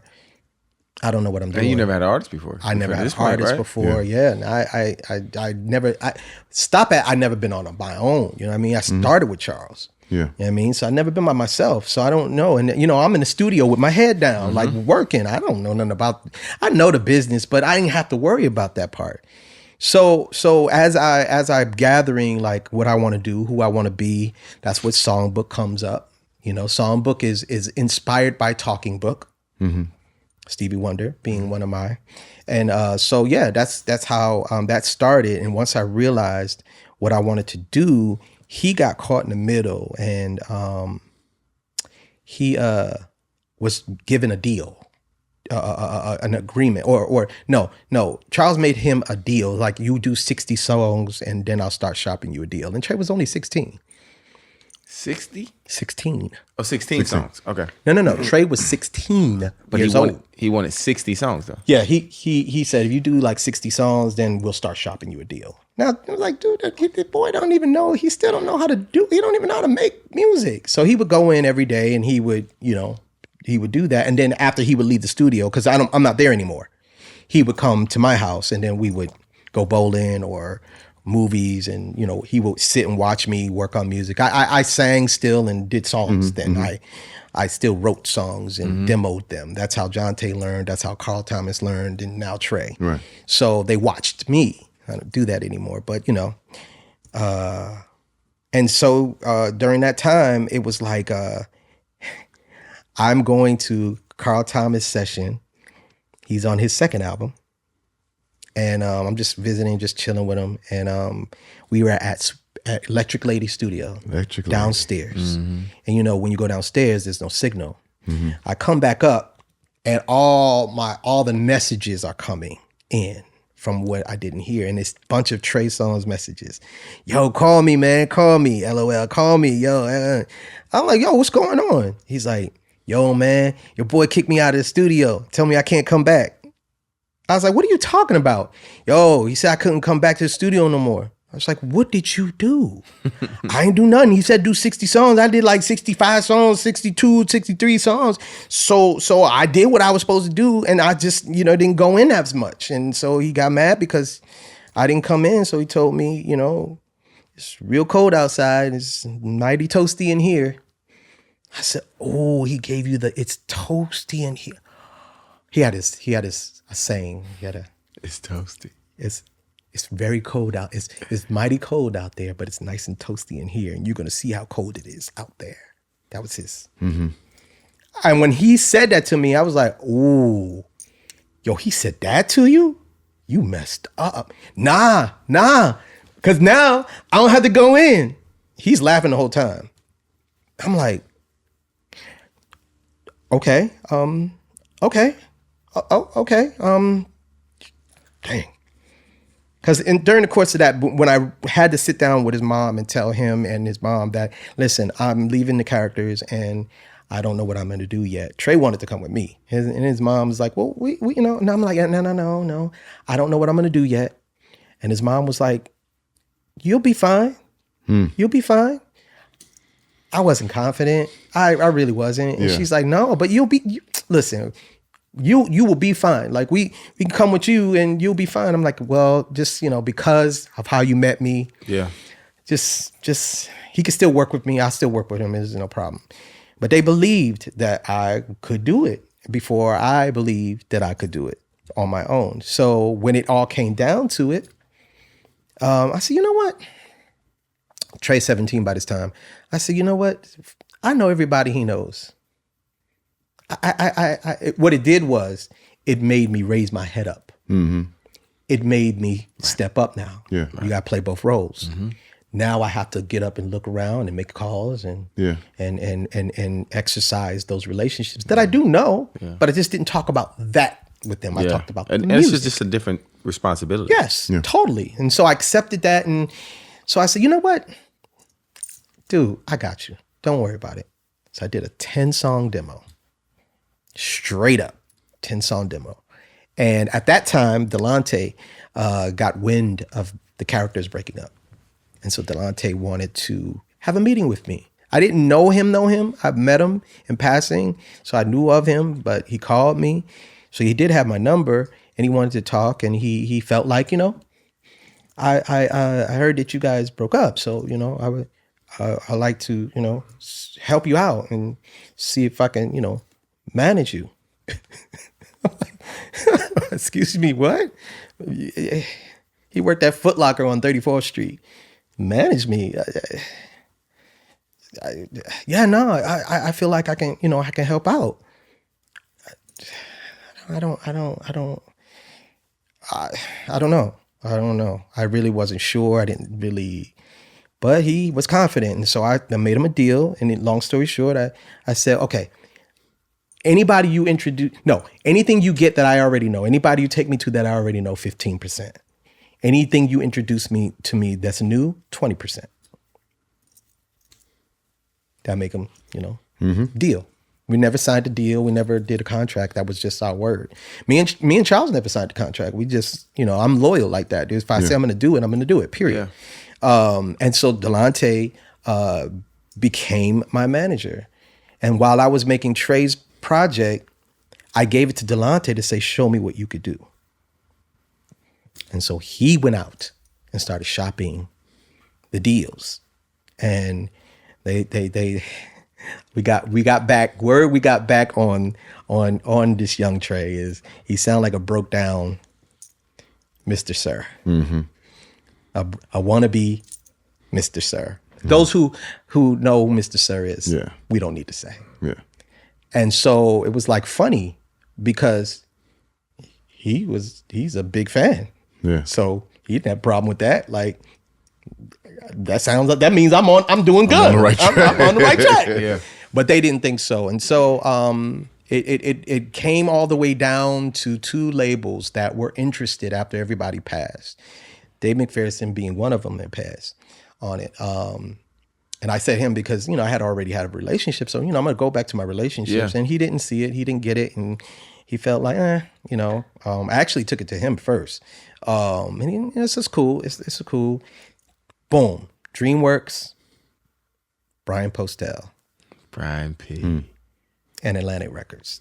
It came down to them. And Brian was so cool, man. He was so cool. He really liked Trey. He really genuinely saw the vision. And he flew us out. We had a great meeting, the whole staff, everything. Mm-hmm. Everything was there. Trey was excited. So in Trey's mind, he wants to go to DreamWorks. And me and Delonte are like, the money's good, but that deal needs to be worked on a little bit. We need to, but Atlantic wasn't as much money, but the deal was good. Yeah. The overall deal. So Trey he was Brian Postel. He was a fan of Brian Postel. He felt like, Brian gets it and da-da-da-da-da. And we understood that, but me and Delonte, we're still like thinking about the deal. And so we decided to pray and fast on it, us three. That's, you got to go there. You go there. Yeah. And I remember being in LA. And after that, I remember being in LA because me and Delonte, we knew it needed to be Atlantic. We knew, but he's the artist. So it's his career. How are we going to convince him? He's really stuck on going to DreamWorks. And so when we prayed and fasted about it, I remember walking down the street. I was out here in LA. I was walking down the street, going to Tower Records. And Delonte called me. And he said, did you hear? I was like, hear what? They shut DreamWorks down, the label department. So what you mean? The record label, the whole Steven Spielberg dissolved the record company of DreamWorks. I was like, yo. He said, yes. Had Trey did that deal, he'd be stuck. Whoa. So I guess Atlantic it is. Right. And Mike Karen, Delonte sent it to Mike Karen. Mike Karen heard it and he got it. He understood what it was. He brought it to Craig. Now I knew Craig for years. I didn't know Mike, but it was Mike's signing. And so by the time Craig found out that this kid was my artist, it all came together because this whole staff, Ronnie Johnson, rest in peace, Mo Landy, Morris Landy, they all got into it. They all was the staff, Deani, they all into it. And so by the time Craig came in, he saw his whole staff was already posting. Yeah, it was already rocking. And so we went on with it, and that's how it all began. Yeah. Atlantic Records. Mr. Karen. Now you had some, you had a little turmoil up there. Yes. Wasn't easy. No. Yeah. My relationship was with Craig. Mm-hmm. I know R&B. Yeah. This is 2002. Yeah. I this is 2003. By the time Trey got his deal, it was 2003. Yeah. I know what I'm doing. Yes, you do. I don't need to be told how to make a song, R&B song. I can do this whole project. I mean, I did the whole demo. That's what got you into it. What's the problem? For some reason, I'm fighting how to make an album, R&B album, with somebody I didn't feel was R&B. Was R&B. Not to me, anyway. Not better than me. But he was the powers that be, and I had to do, keep peace and keep it going because it's not my career at the end of the day. Yeah. And so it was rough. It was rough. Gotta Go was done and inspired by You Don't Know My Name. You Don't Know My Name. That was out at that time. Mm-hmm. Again, you can, if you're a DJ, you can mix the two. Back to back. Yeah, I hear it. Yeah, absolutely. The sample, the whole thing. Yeah. Cheat on You. That was inspired by You Gonna Want the Throwback. Mm-hmm. Usher Throwback. Yeah. That was inspired. Now, I did all those songs while those songs were fresh. The project didn't come out till 2 years later. So Gotta Go, all these songs, they sounded dated. And so everybody was like, oh, Troy's gonna mess that boy's career up. He got him sounding old. I'm like, the album was done. It could have. But it wasn't moving that fast. Yeah. I was battling this person who is challenging me to do something that I do in my sleep. I didn't understand. Like, we were good. And then, as we just got the release date. Oh yeah, Craig decided to sign Baby Grind on Me. Oh yeah. And we had to swap dates with them because they had their song was already on the radio, was going. It was cracking. It was cracking. It was cracking. So Craig asked me if we could swap the dates. And so because they're ready and you guys are not. And I felt like, well, we are. Yeah, man. Yeah. But we swapped the dates and Delonte came up with the Just Gotta Make It video, which was genius. Trey's video of him, not wanting to go into work and just, going to the back of the barbershop and work on music. And I'd be the executive that would call and give him the record deal and everything. It became an iconic kind of, for the culture, kind of an album. And that video pretty much became, I'm the record executive that called him. Yeah. A lot of people didn't notice because I got 2 flashes. Quick. But it worked. It worked. And needless to say, it got a little even more rough, the second album, because then the new people came in. The new people came in. And so then it was like I had to play another political game with that album. Those regime changes. Yes. All right. It can be everybody. Can be the death of those already pre-existing deals and artists and agreements. It's not my artist. We had a flow. It's like when a new coach comes in. Yes. Yeah. Every time with a new plan. You were getting playing time with this new coach. We had a system. We had a system. Me, Delonte, Bob Fish, we had a system. When Trey did his mixtapes, Bob Fish hit the streets. He knew exactly what to do with it. And Delonte being him, and it was like a thing where once I say the music is ready, once me and Trey are done with what we want to do, I then put it into, it's like a relay with the race, put it in, and then Delonte goes, and then him and Bob Fish, and they come up with the plan to do it, to take it to the, and we had that system, and it was good. It was good until the powers that be came in, and they didn't understand what we were doing. R&B kid doing mixtapes, rappers do that, R&B don't do that. And it was something that Trey, he really had down pat. He knew what he was doing when it came to the mixtapes. And so came to that third album, though, even though I can't skip over the fact that, when Jonte came in with that Can't Help But Wait. Yeah, it's a joint. Yeah. Now, I always say this. Trey listened to everything that I said to do. He never argued with me. I never had to yell. Remember how hard I said I was on people? Yeah. Never had to be hard on Trey, ever, because he trusted anything I said, and he did everything I said to do up until this point.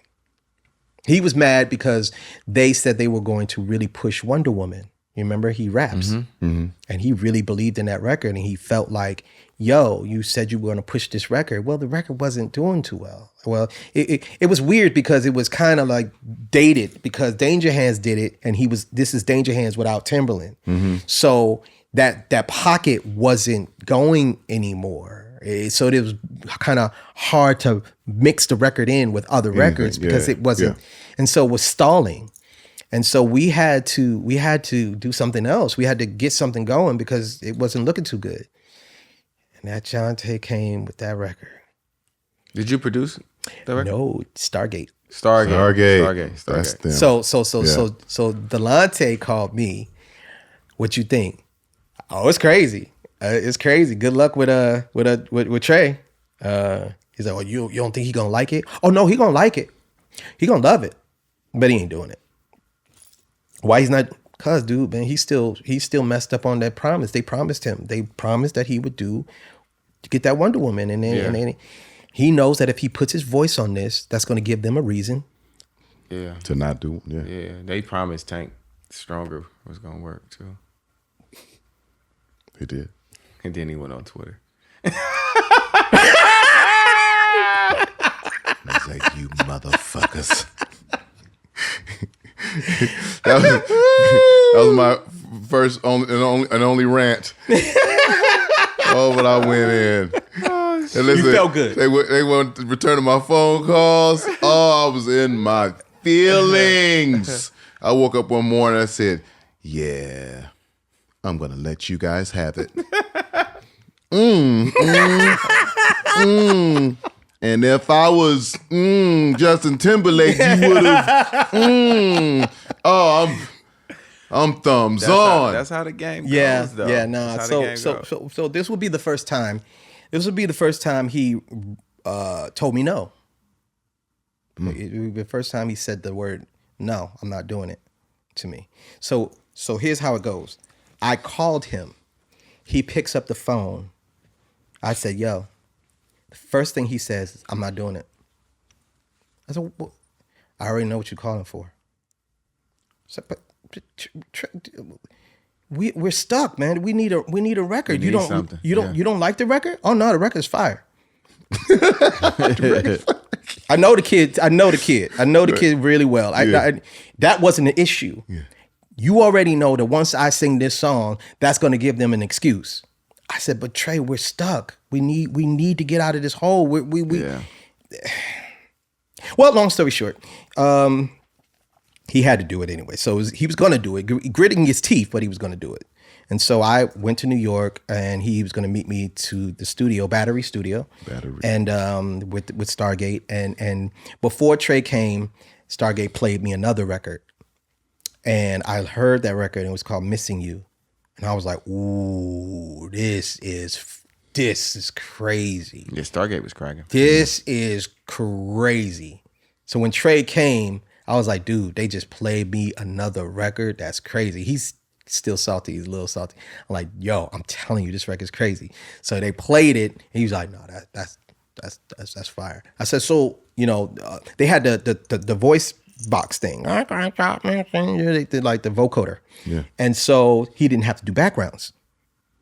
So we could do this fast. Trey knows how to, record fast. So it's like, we could do this quick. Like, do this real quick. So he did that record. Now it's time to do Can't Help But Wait. He went in and he did it. He did what he's supposed to do. And he wanted to, but he did it. And so that was that. And they put that record out. Smash. Took off. And then we come back with last time, Brian Cox. So it was a bit of a 1-2 punch. And it kept us afloat. Yeah. Right. Kept us afloat. Absolutely. Not out of the red, but it kept us afloat to see another project. And so a lot of money had been spent. And so by the time we get to this third album, it was a cut dry pretty much. If this doesn't work, he's getting dropped. What's crazy about that is that was the conversation. It was, I don't even know how that got to me. Yeah. Everyone knew. But that was the conversation. Yeah. Everybody knew. Everybody knew. And the pressure, It was a known thing. pressure seemed to be on, but it wasn't on with me and Trey. Because if you feel that way, then you're gonna leave us alone. Hey, work it out, figure it out. It was a bit of freedom. Yeah. It's like, finally? Yeah. Okay, thank you. And what year is this at this This point? is 2008. Yeah. Because I was going through my divorce. Ooh, yikes. I feel you. People say, Already's a classic. All I remember is Yeah. what I was going through doing it. Yeah. Even though I listen to it, I really love that album. I really do. But when I listen to it, it brings me right back. Yeah. Woo, Tell man. me this. Because there's something else that's involved in that project or just around that project at the time of that project. Drake. So Because you guys, I mean, obviously, Trey is in my opinion, the first real stamp and identifier of Drake. yeah, because Drake sought him out. And obviously, you guys have your partnership and your relationship, so I'm sure that's coming to you. Like, hey, man, this is guy. Well, what's the name of the song? Drake asked Trey to Successful? No, Replacement Girl. Replacement Girl. Replacement Girl. And so Trey, they met each other, and Drake was a fan. And matter of fact, Drake did the hook, and it sounded exactly like Trey, but he wanted Trey to do it, and Trey did it. And then they built a friendship, and so Trey took Drake to Craig. Where did he end up? Not on Atlantic. Okay, so Trey. But Drake Took him to. This is my opinion. Drake needed Wayne. I mean, of course, in hindsight, Right? Like hindsight, yes. Because I think in this industry, we've all come across things that didn't have the full picture. Yeah. But And we thought about it differently. yeah, later. But at that Right. time, it's like, what? You don't believe in this kid? I'm telling you, this kid is going to be crazy. Right. He's going to be hot. Of course, everything happens for what it needs to be, because then he go through that whole thing of getting at Young Money. And so it worked out for Drake, but they had a friendship, and so it kept that friendship. And of course, throughout the years, they chime in on that friendship. Successful was Drake just sent Trey the track and said, "Yo, give me a hook." And me and Trey sat down and just Trey crafted that whole hook in minutes, literally minutes, just having fun, being silly. And he sent it back to Drake. Drake loved it. That was that. Just that easy. It was just godforsakenly easy. Yeah. Simple. For that song to come out the way it is and what it means to the culture, he just, no pressure. But again, it brings me back to, this is where we were. Yeah, he could drop it, that album don't work. But we don't care, because we want to have fun now. Yeah. And we did Anticipation. That was fun. Yeah. That was nothing but fun. Like, forget you. Y'all don't get this. It was a dark, eerie pad, and it was just like harmonies and arrangements. We ain't had no rules. We just did what we wanted to. We put it out. We didn't care. And then the fans started really Gravitating toward it. started gravitating. Yo, this should be the album. I had this one thing about Trey throughout his whole career. I would be like, man, you sure you ready to do this? Like, Trey, because there's so many things about him that he gets annoyed about, and I'm like, this, you're in the music industry now, dude. Like, you're gonna have to deal with stuff. Right. Like, Everything is an annoyance in the music industry. so I'm like, are you sure you're ready for this? Are you sure you're ready for this? That would be my question over the years that I would ask him. So by the time we get to what would become Ready, he had definitely decided to cut his braids, got in the gym, got toned up, and Delonte crafted the cover perfectly. And just the fact that he decided to cut the braids and fitted clothes because he was baggy, that's what made me say, oh, you ready now? Oh, you ready? You ready? So, yeah, I should have turned this off. That's how Ready came back. It's like, oh, you're ready now. You're definitely ready. Oh, he's ready.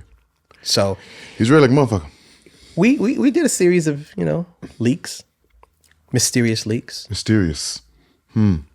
Mysterious leaks. I don't know how that came out. It worked in your favor, though. I mean, we knew what we were doing. Delonte had a plan, and Bob Fish had a plan. We marketed that plan perfectly, and it worked. They're out of the way now.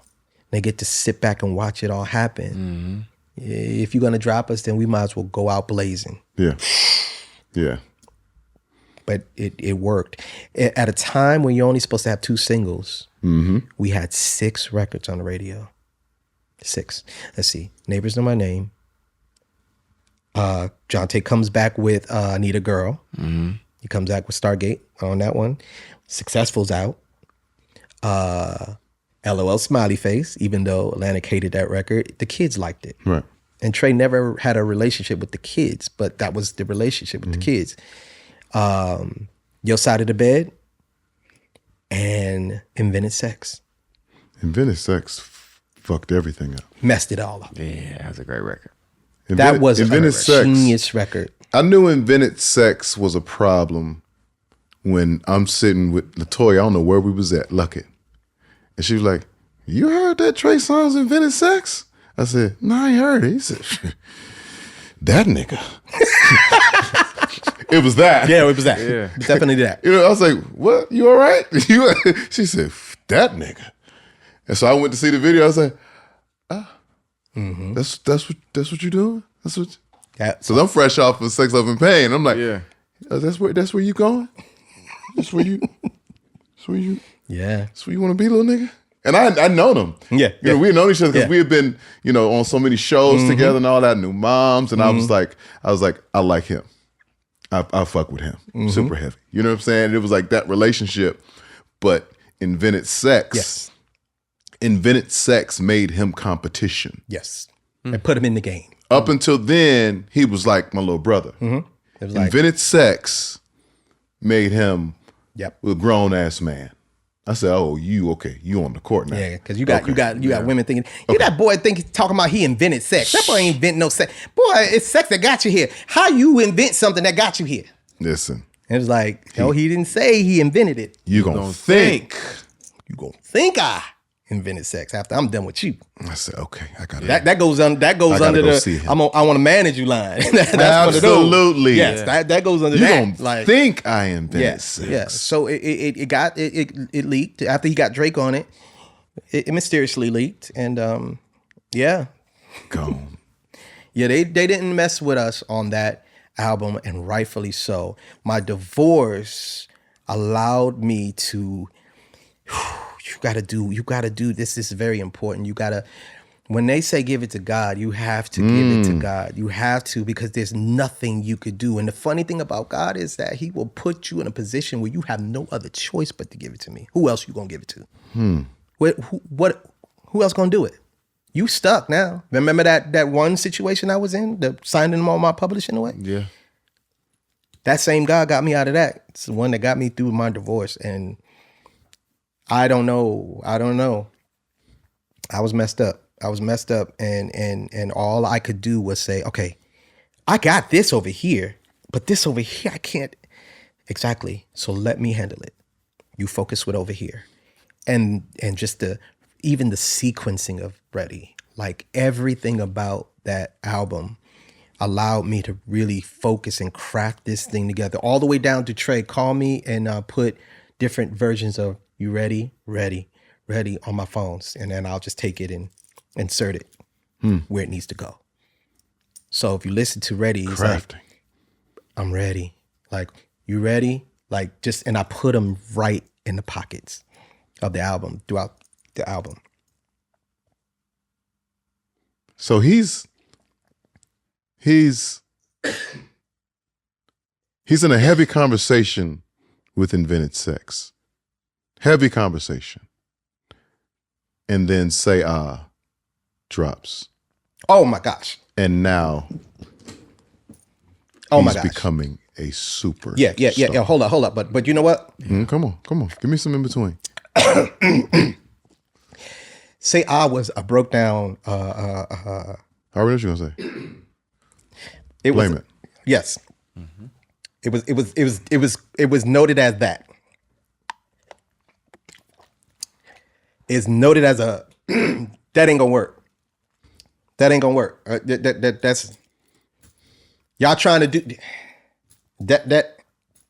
As a matter of fact, that record wasn't even for Trey. Excuse me. Mm-hmm. That record was supposed to go to Mr. Sir. How about that? I can see that. I can see it. It was supposed to be for Mr. Sir. Chef Tone. Yeah. Chef Tone. Chef Tone, who brought us Invented Sex as well. Brought that record first. Great pen. Chef Tone was a great pen. Great pen. He's a great pen. And when he brought that song in, it was, whoa. Yo, this is crazy. What are we gonna do with this? And Trey was upstairs. Chef played it for me. Trey was upstairs. I'm like, yo, come downstairs. He heard it. He got on it right away, finished the second verse. Chef had a hook, and I forgot the guy who did Blame It. He was part of the hook too. The one who wrote the hook for Blame It on Alcohol. I forget his name. Nate. I think his name is Nate. Okay. he was a part of Say I too. And so when I heard it, I was like, ooh. It was supposed to be for Mr. Sir, and then it was going to go to Jamie. I mean, Mr. Sir is fucking hilarious. It's great. So I'm just going to point that out. It's your episode, so I'm not going to say shit, but that is fucking hilarious, bro. Everyone, great. we know who he is. I get it. We just Mr. Sir. Sir. Funny Mr. Sir. Because that's what I call him. I call him Mr. Sir. So Trey did it, and he called Santana. And Santana passed. So then it wasn't finished. Mm-hmm. And now I'm in mastering in New York. And it was just going to be intro, verse, intro, hook, verse, hook, second verse, hook, out, which brought us like way under 2 minutes. Yeah. And so Trey was like, I was in mastering in New York, and he said, Fab is coming. It was like almost midnight. It was close to midnight. I'm like, dude, we're almost done. Yeah, Fab's gonna come, and he's going to put a verse on it. I was like, okay. Fab came. He went in. No, one of my favorite rappers of all time. Because the first one he did, I was like, no. One more time. Go in one more time. He goes in again. He comes out. I'm like, I don't, no. I'm like, he was just with Trey and somewhere, I think. And so that's how it came about, because Trey had So I said, Fab, I need it to feel like you're in the VIP section with Trey. I need it to feel like, and then I also want you to give me a line that the DJs could drop the music for. Give me something. You're producing. Give me something that when the DJ drop it, the whole audience, the whole crowd, the whole club says this. Yeah. He laughed. He's like, I got you. Okay. That third time, Fab went in there. And when he went in, that became the blocker. I was like, oh, yes. Yes. I said, all right, Fab, one more thing. I want you to go back in and I want you to talk to the girl at the end. I want you to act like you're in the VIP section. I want it to feel like you're literally talking to the girl. And that's when he went back in. Hold on, ma, say then he does the talking at the end. So that whole thing came about. By the time it was like 2-3 in the morning, that was it. That verse he put on there became iconic. Yeah. The first time I realized it, like I heard the record, and I was like, oh, it's a cool record. I like it. Then I went home and I was in the barbershop. And I think I got the video somewhere. This is what's crazy about this. I was in a barbershop and we got an OG from our neighborhood. His name is Pom Pom. Love Pom Pom. An OG named Pom Pom, who used to sing back in the day. You know what I mean? He been in the game, right? So he like, I got a song for you, nephew. We call him Uncle Pom Pom. Right. I got a song for you. And he like, we don't buy no drinks at the bar. I said, oh, that song's a smash. Uncle Pom Pom just proved to me that record is a smash. Yeah. Because he's saying with everything he got. He kicked it off with "We don't buy no drinks at the bar." He just went right to it, and I was like, yeah, that record's a smash. We was in Guys and Dolls. This is when I knew I seen the effect of the record. Because I'd known Trey. You know what I'm saying? And, he could move around a little bit, a little bit, I maybe had a security guy, you know what I'm saying? But, he could still move around a little bit, maybe take a few pictures, sign a couple autographs. When Say I hit, couldn't do it. When he walked in the Guys and Dolls. Yeah. Because you put that with Invented Sex at that time. It was a zoo. Yeah. I'm looking at him like, hey, what up, little bro? And everybody around me is, oh my God. I'm like, look, I'm just trying to get to my, if I could just get through, just trying to talk to my guy here. No, I got Trey Songz. And I remember looking up at him, like, I'm on the floor, I remember looking up at him like, superstar. Yeah. Guys and Dolls. And my brother's-in-law barbershop, Uncle Pom Pom. Yeah, Uncle Pom Pom. Uncle Pom Malik barbershop, man. Uncle Pom Two iconic moments. Uncle Pom Pom. But that is the streets for you, though. Yeah. The barbershop in the hood. Yep. That's what I said. The club. In the club. And that became the defining moment, the defining album. From that point on, it was later on. I never forget. I was in the studio. We was in the studio. I think we were with what's his name? Good Lord, big guy in Atlanta. Polo. And Mike Karen was in the lounge, and me and Mike Karen was talking, and this would be the first time that he would say, "You guys were right." I said, "What? Wait, whoa. Right about what? You did a good job on, Well, wait, whoa. What are you saying, Mike? He can't just take his. He just can't take his You got to congratulations. dig. No. You got to dig. I waited. I've been waiting. I've been salivating. I said, he said, no, you guys did a good. Hold up, Mike. Wait. I went in and got everybody out of the studio. Come in. No, come. They came out. I said, Mike, tell Trey what you just said. He said, no, I was just telling Troy, that you guys, you really did a good job. And I needed that. I needed him to say this because remember, through this whole freaking time, I'm trying to say, dude, I got this. Stop. Leave me alone. The fight. I got this. So he love him or hate him, he's a numbers guy. And got to get into the soul of R&B though. Soul is the R&B is not numbers first. It's soul first. So you got to get the soul first, and then you could. But at this point, you know, me and Trey we was strategic. We did the records we liked personally, and then we gave the fans what we needed to give, or the label. We gave the label the core records, and then the other. That was the thing. Like, we'll give you your your 3 singles if you leave us alone on this. So that's what we started doing, and then from there to that point on, that's exactly what he did. But I feel like your singles were, I mean, those weren't let's appease. No, they weren't, because we had to blend we had to blend the two. Like those were. Yeah, those we had to blend the those two. are Trey Songz staple records. Yep. Those are. I remember when I did Neighbors Know My Name. Craig flew me to New York, sat in the office to play it. Now I'm playing this song because I know it's crazy. I know it's crazy. Nobody in this world telling me this record ain't crazy. And he listens to it, and he goes, take the bridge out. What? The bridge. It doesn't need a bridge. Craig, you always telling me to put a bridge. No, it doesn't need it. So Neighbors technically had a bridge, like a change. Yeah.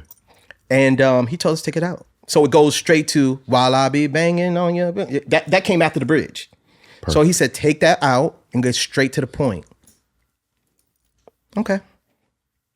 He was right. He was right. He was super right. He was right. Because if you hear the bridge, you'd be like, no, it sounds good creatively. But that's what I appreciate about you, is that you can say when someone else is right too, though. And that's not always a gift of the gifted. It's a superpower. Yeah. You know what I'm saying? Yeah. Like, because, you know, a lot of times they'll forget that part of the story. No. And that's to be appreciated, bro, because you don't. And when you get your chance to speak on the story, you don't have to say what you don't want to say. Yeah. You could have completely left that out. Oh, no. I have to. You know these what are I mean? points. These are turning points. Yeah. You know, there are a lot of executives that get in the way. I listen to them, what they have to say first. And then I take what I feel is going to work or not work. And sometimes you play the game. And I did a good job at playing the game, even though I didn't like it. Even though, you know, I wanted to really wring the crap out of Mike Herron's neck, I still respected the fact that he signed Trey. He took a chance on Trey. That respect will never go away. Right. You got in my way creatively, but you signed him. And even though I don't like things that you say all the time and the decisions you make, I'm gonna listen to you because of the respect first. Yeah. And that's what I did. And so, you know, we bob and weave until it worked. Now leave me alone, get out of my way, and I got it from here. And now you can never say that I didn't listen. Right. You can never say I was hard-headed and pig-headed and da-da-da-da. You can't tell me nothing. Can't tell me that. I listened all the way up to where I didn't have to listen to you no more. And that's exactly what happened. Because after that, bottoms up. Can't be friends. Listen. Love faces. Hold on, let me give you bottoms up. I'm in the office. I'm not sure if you was there with me. I'm in Atlantic office with Julie and Kaiser. And they're on the phone and they're frantic. And they're like, they're saying if Trey goes to the store, to the in-store, they're gonna lock him up because he's gonna start a riot. And I'm like, we have to go to the store. Like, we're trying to, you know, we're selling records here. He's like, yeah, but there are 2,000 people outside the store and it's gonna cause a frenzy. There are police everywhere. And I said, what's going on? They said, yeah, Trey Songz has 3,000 people out in front of an in-store. And the police are saying if he pulls up, they're going to arrest him. That's crazy. Here's thing. If he shows up, we're going to arrest him. Because it's going to be he's gonna cause a problems. riot. While Bottoms Up is on fire. Like, I'm like, this nigga's hot. It's working. Let me tell you the gangs. Let me tell you the precision of Nikki. She came in. She sat. Trey called her over. Listen, sold me. She came to the studio. She listened to the record. She said she liked it, and she wanted to go and to her studio and work on it. And she was being real picky and hard on it. Like she had did it like 3 times before she was like, and Trey respected that. So, but man, when she came with the final version, I listen. She killed it. To this day, to me, that's one of her favorite. One of her best. I agree with you 100%. Murdered. Yeah. It was like the juggler. Like she murdered that verse. Can nobody tell me that ain't one of the Nicki's best raps? Best, one of the She best. was picky, and she's like, best. "No, I can do it better. I can." And when she came back, I was like, I knew then wasn't nobody gonna be able to fuck with her. "Nope." From that verse. That was it. That was it. That was it. And it was great. And we became the leaders of the meeting now. We became the one, we'll tell you when we're ready. We'll let you know when we got the singles and we're done. So that it worked in our favor. That Ready album being in that position. From there, every album after that, are you guys ready? Well, tell us when you're done. We'll let you know. We always rented a house. We never worked in the studio really. We always rented a house, and we wherever we was, either Miami or Atlanta, we always rented a house and did it in the house. We kept the cost down and recorded in the house where we could just do whatever and then have control over the records. You can't just come in and listen to it, unless we play it for you. I think one of my favorite records, if I could just have a moment. That Can't Be Friends. Can't Be Friends. Still my ringtone. Can't Be Friends is one of those records where everything else he was doing, I was like, I respect it. Yeah. Can't Be Friends angered me. It angered It me. angered a lot of people. I was One like, particular person. this motherfucker. Yeah. I needed that record. Someone else said that too. Shit. And then I saw him do it live. Did he do it good? Because, He took his motherfucking time. Oh, okay. Yeah. He knew he had to. Yeah, he had to, because that wasn't easy to sing. And It wasn't easy to sing. And everybody, and they were holding on to every word. He knew he had to take his every time. Yep. phrase. And I'm sitting there like, this motherfucker's milking it. Now, wait. How did that record come about? Talk to me. Come on, talk to me. Mr. Karen. Mike Karen. We're at the end of the album, and he calls me. I have a record I want to play for you. I want to sing you. Tell me what you think. That's my Mike Karen voice. I know you already in your mind, you're like, this nigga got a record. Well, again, I respect the fact that he's calling me, because remember, we're coming from him making us do stuff. Right. Now the approach is different. Yeah, the approach is different. Okay, So I'm going to listen. You can receive that. Yeah. He sends me this record. Los. Mario Wine. Talk to talk. Whining. Mario Wine. Talk to talk. Mario Wines be having them. He got joints. It was at let me see. It was at 82 beat per minute when I had it, when Mike sent it to me. And when it came,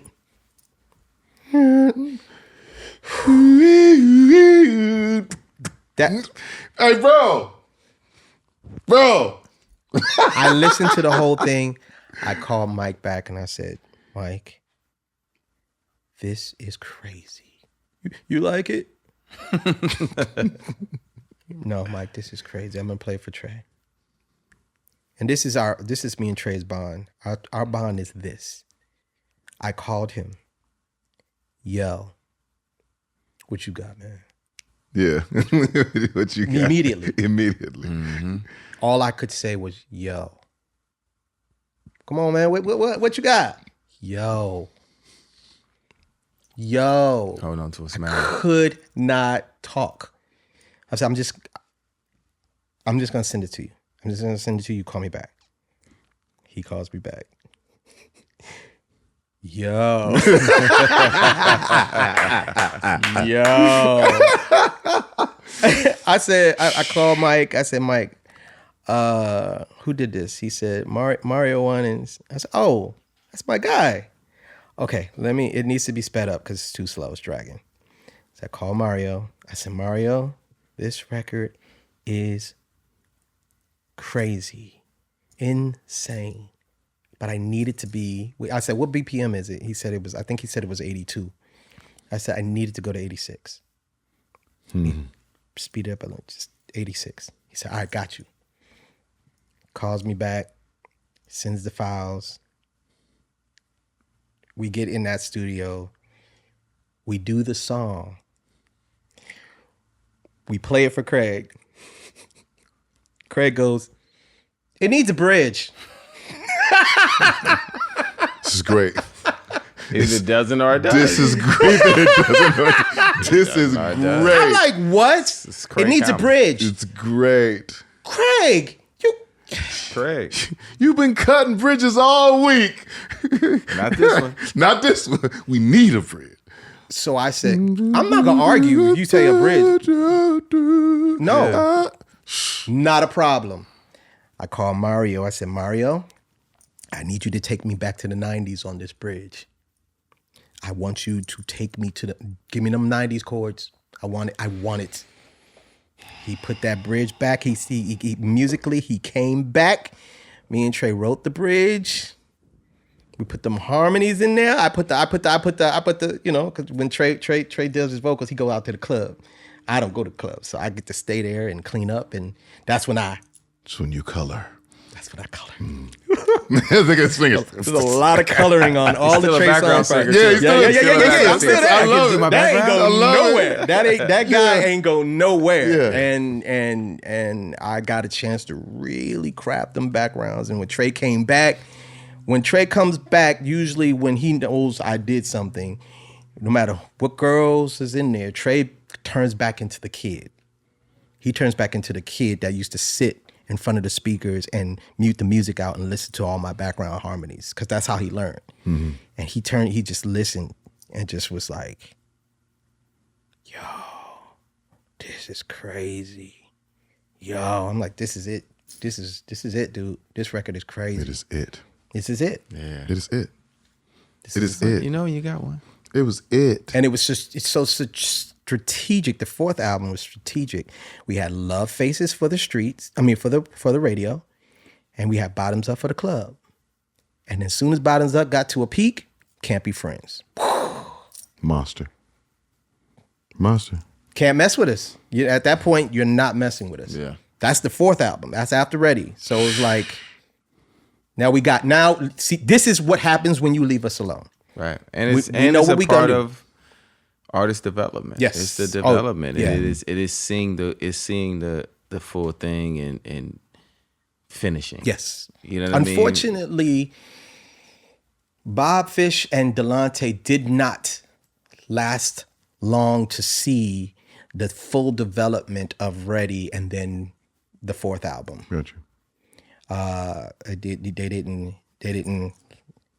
but it was the genius of the chemistry of the roles. Trey as an artist, me as a producer, Delonte as a manager, Bob Fish as the co-manager and the road manager, I should say. The chemistry that we had was unbreakable. Yeah. Until it broke. Yeah. And then after that, though Trey still... It's kind of like when they broke Ray J's glasses. It's unbreakable. It's unbreakable.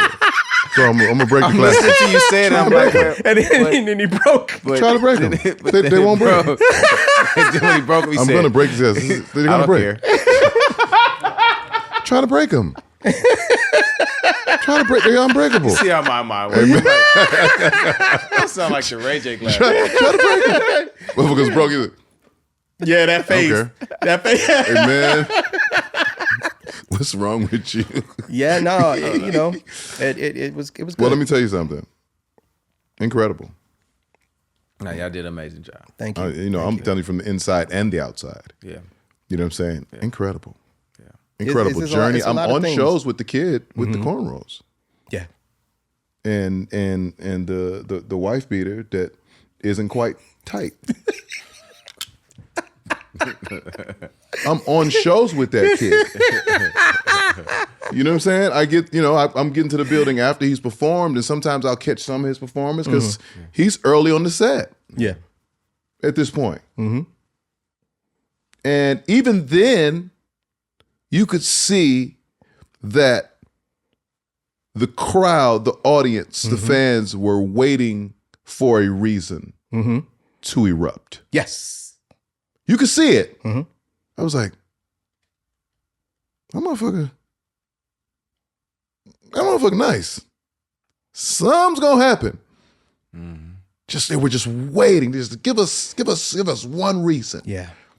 Because he was owning it even still at that time. Yep. He was owning it like he had invented Sex and Say Ah. He was already acting like that. He was already on stage carrying that persona. That torch. Absolutely. He was already confident in it. Yep. There was no lack of that. They were just waiting on the moment. Yeah. And when that moment came, he was absolutely ready. Yep. Testament to everything that you had done leading up to that point. All of you all. Yeah. I definitely did do it myself. Yeah. I did not definitely do it myself. And I feel like, Bob Fish and Delonte, they never got the chance to really get their flowers for the creation. And that's awesome that you're doing that right now. Shout out to the guys. That's awesome that you're doing that. Because people don't know the battery. We were the battery of it. And the ideas Delonte had and the work that Bob Fish put in, like the geniuses of that was to me, manager production at its best. And shout out to artists who listen. Yes. Because that's what did it. It can happen if the artist doesn't listen. It does. Trey was a great artist when it came to that. When it came to knowing, hey, listen, even if he didn't agree, sometimes he wouldn't agree, and because as he gotten older, now he's Trey Songz. And just like your son, you got to respect him now. You created this. That's now you have to chest. respect it. Yeah, you got to respect it whether you like it or not. It's his career, and you got to understand this is that he's a culmination of all things that he's listened to, of all things that he's learned. And you got to give him a chance. And you got to give that. Yep. You got to give that maturity a chance to shine. You got to give that new level of creativity that's in him a chance to. Absolutely, you got to take a shot. You got to let him do it, and that was the relationship. Even though then once Bob and Delonte weren't there, it kind of fell on me to make sure that it keeps going, because at the end of the day, he's still signed to me and he's still my artist. So but I still to this day have a genuine love and concern and care for Trey Songz outside of the music. Yeah, but at the same time, he's a grown man. Yeah, so it's like. You got to do what you got to do. I'm going to say how I feel, but, I got to respect how you move and whatever you do, right or wrong. You're grown now. Yeah. You build artists up to that point. You gotta let go at some point. Yeah. And so I'm definitely proud of the career that he's had and all the music that we have. There's so much more to come, and we do have some. We still have great music, and so he's just in a transition period, and so we're working it out. Definitely, you worked on you've developed so many artists, man, and I think your desire just to be involved, is really. It's really something awesome to see, because I can think of so many artists that have said they've been to Troy Taylor University. They've been to Troy Taylor University. They've just been there. Yeah. I was like, "Oh, you signed them? No, we're just working on 19 songs." What? We're just working. What? And artist development and a guy I bring up, Sammy. Oh yeah, that's my son. You know what I'm saying? Son. Yeah, that's my son. Nope. Guys who you take and just. You know what? I like you. Let's get in the trenches. Let's go. Let's just get in the trenches. I was always a Sammy fan, even since he was little. When he came out, I was like, dang, if I could work with this kid. I wouldn't meet him until years later, but that's my son. Like, that's, I really wanted to he was in a situation with at the time, but it's another one. It's bigger than the music. Yeah. And when I'm a developer by nature. This is what I do in my sleep. I can't help it. So you don't have to be signed to me for me to develop you. It just, I don't know any other way. Yeah. If I'm not, if I have to wait to sign you, then it's not good for me because I got to do it now. Right. You're ready now. You need it now. Boom. So who's ready now? Who's ready now as far as that you're working with? Because you've worked with. That you feel like is, you know, after somebody watches this interview and we look at this 6 months, a year later, and they be like, Troy told us. Devin Culture's ready, Shay Jennifer's ready. Those two specifically because they now where we are in the music industry as far as the content, the posting, and all that. One has it down pat, and one doesn't have it all the way down pat. And to me, it's sad that it has to rely on that to say if they're ready or not. Oh, their numbers is low. His numbers is low. But that's from a if we're going to run it through a label, right? Yeah. Because I remember when Glorilla was, you know, Gloria Hallelujah on her little page just before, because the first time I heard her record, when I heard FNF, I went down the rabbit hole. I'm like, nigga, I want to know everything about this young girl. No followers, no, you know what I mean? A couple. I'm like, that record was good too, and I like that one too. And I'm like, and this girl's a star. But what changed it was that record. Yeah, the record. Right? So I think we get caught up sometimes in what the major labels are saying it needs to be more so than what the people. Yeah. When the people get to something, especially nowadays, there's no stopping it. Yeah. None. There's no stopping that nigga Munch. Yeah.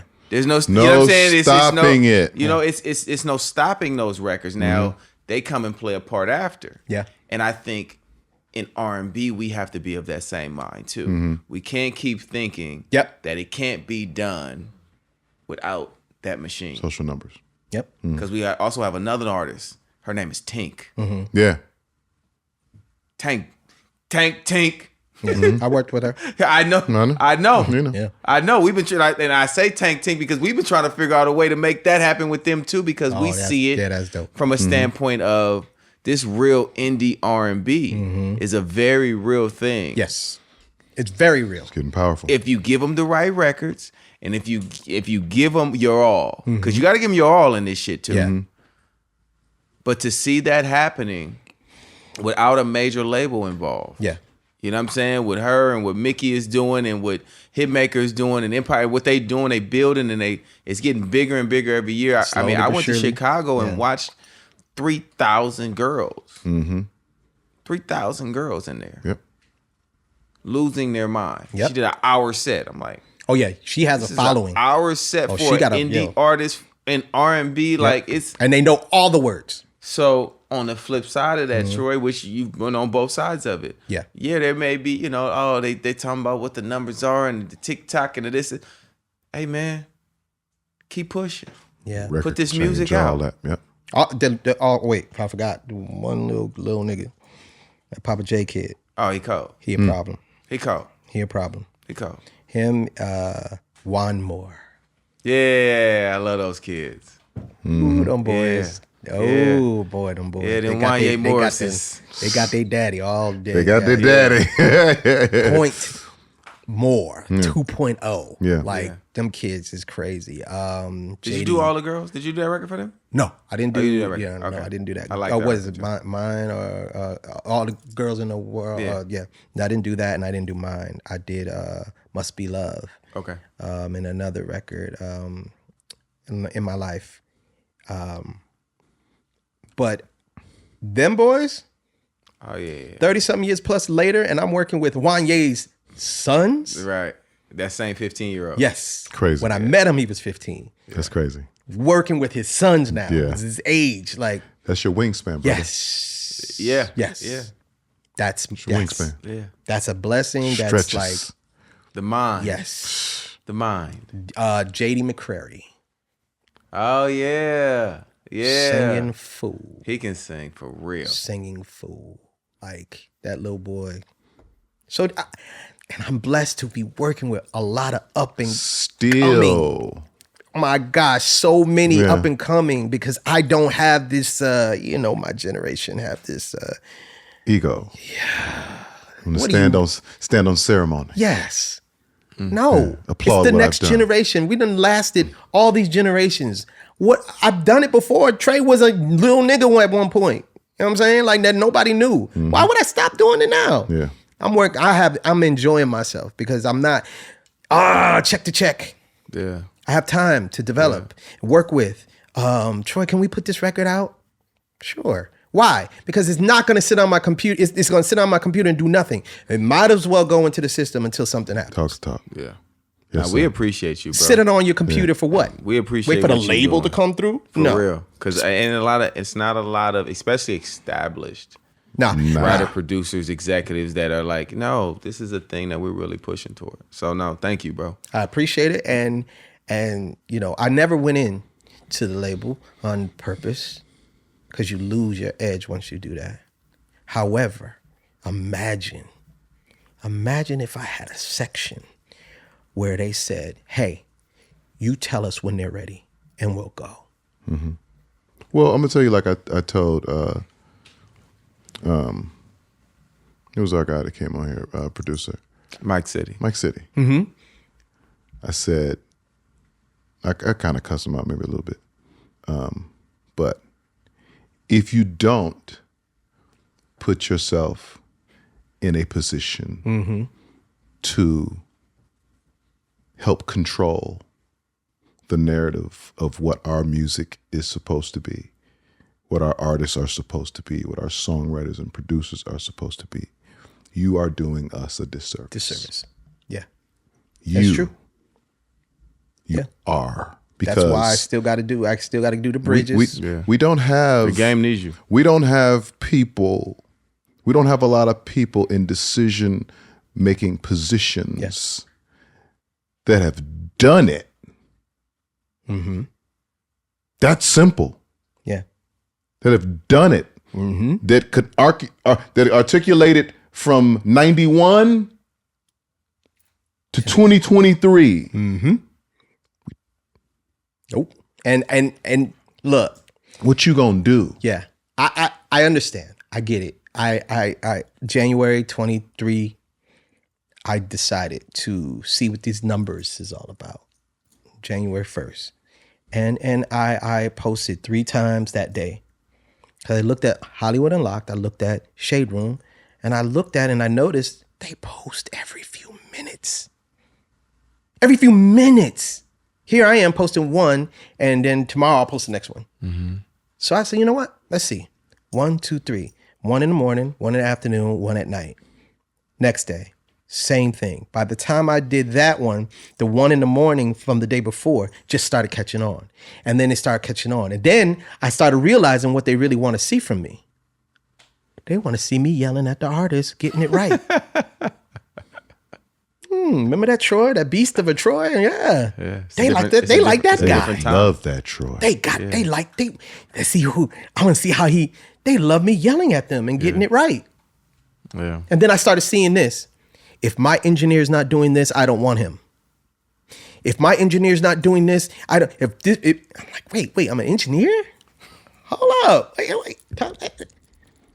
Guys, I'm not an engineer, but this is just the way the generation sees it. You are Whatever it needs to be. Whatever it needs to be. Whatever. And then I was like, I'm like, you know what? It's cool. If this is how I have to be acclimated into the generation, so be it. But now you are not going to leave not understanding that if you don't get your tone right, you don't get them notes right, you don't get them inflections right, you don't stand up like you got some sense, you don't take that headphone off and listen to your note, stop singing flat and relying on the autotune to save you. What the heck? And now they got the autotune choreographed on stage now. Oh, yeah. Yeah. Yeah, you should just be a boy Next band song, thing. next It's song. not a boy band thing. Key change, everything. Key change. Yeah. Yeah, the notes for you the whole night. Yeah. Programmed. I'm gonna start using that. Wow. I'm gonna say, okay, cool. You're not gonna have but me here in TTU, singing all hard. So there's no vocal BBL in at TT. I'll let you have it. But the performance, Yeah, it's we got to still be. It's gotta got to get be that right. yours. Yeah. I'll let you. I'll compromise with you. Yeah. That makes you comfortable. That performance still got to be right. Yeah. And that's what people see me on my page doing. Yeah. Yeah. You sang it right, but right is not what I want. See, everybody thinks you just making the up and coming kids, go through the work and go through the hardships and the tough classes. Troy gonna call me and say, I think we're close. I think you need to hit these verses one more time. Troy, if you don't get off my motherfucking phone, Troy. Come on, Tank. Come on, Tank. you can do it. You can do it, Tank. Aretha, Patty, Whitney, Mary, no. They all, nope. Ron Isley, nope. Not until it's right. Yeah. Not because first of all, y'all icons, and you're not gonna be sounding bad on my time. Yeah. And then when somebody saying that they're all right, they don't sound like them. No. I was real hard on Whitney. And I got the audio, her cussing me out. Nope. So what? Nope. I'm still not until it's right. Aretha, she's a beast. She let me produce her and she was ready. I didn't have to do nothing but listen to her. Give me 6 and 7 takes and then walk out and go see what you can do with that. Go see what you can do with that. Patty let me. She let me. Your dismount right now is so crazy. I'm just letting you know right now what you're doing right now. I respect it. It's so aggressive. I respect it. And listen. Honestly, respectfully, when it comes to this recording vocals and recording and doing this, you're not messing with me. Go there. I bet you won't. You're not messing. I don't care. He almost cussed. He almost said you ain't fucking. He I almost don't said care. like, He say, he went to. It was gonna be some shits in there and motherfuckers like. I respectfully say this. You're not messing with me. I done worked with the absolute best. You're not messing with me. I don't care who you are and what generation you come from. Yeah. You're not. And that's where we are now. And I stand on that. Speak on it. Yeah. Stand on it. All of it. That's why we here. Yeah. That's why we here. Yeah. Yeah. That's why. It was coming out. Oh, it's coming. I It's coming. I love it. I just wanted to, no, you're not. I don't care. A&R executives. No, you're not. Yeah. I know this I know this backwards too well. And I don't care. I'm at the point where I can tell all y'all whether you should sign an artist or not. I'm sorry. And when I say that, I'm saying whether they're ready or not. Mm-hmm. That's all I'm saying. Yeah. They may need a little bacon a little bit more. A little bit more bacon. Because just put them back in. Just put them back in a little bit more. You can see their attitude right now ain't right. You can see the way they respond to you ain't right. You now add a hit on top of that. You know what you about to get? The heck? Stop it now. Stop it now. Let them bake a little bit longer. Let them realize what this is really all about. And then, nah. Oh, they got numbers. Oh, they went viral. All right. One record. Never see them again. Because now you found out who they really was. To me, I'm like, the way they come into a room, the way they sit, you already know if they're ready or not. You could see it. Yeah. Nah. But Troy, they're dope. Yeah. They're dope, all right. And monster, and you don't see it. And you're about to let these numbers fake you into blowing them up and then shortening their career because you didn't take the time to teach them first. Y'all not messing with me. When it comes to artist development, nobody's messing with me. I don't care what nobody say. Nobody from my peer group is messing with me. Period. They're not. And mainly because I'm still doing it with the kids. Yeah. I'm not waiting for their numbers to go up. Yeah. I see it. I can see it in the grocery store. I can see it at the amusement park. When you just yo, who's that? What do you do? You okay. All right. You got a little something. Take time and see what it's all about. It's a gift. It's definitely a gift. I could see it in its roughest form, and I thank God for it. But nobody messing with me. Nobody. And you can have hits, or you can build stars. And I can say I built a star. Not too many people can. No, No. it's true.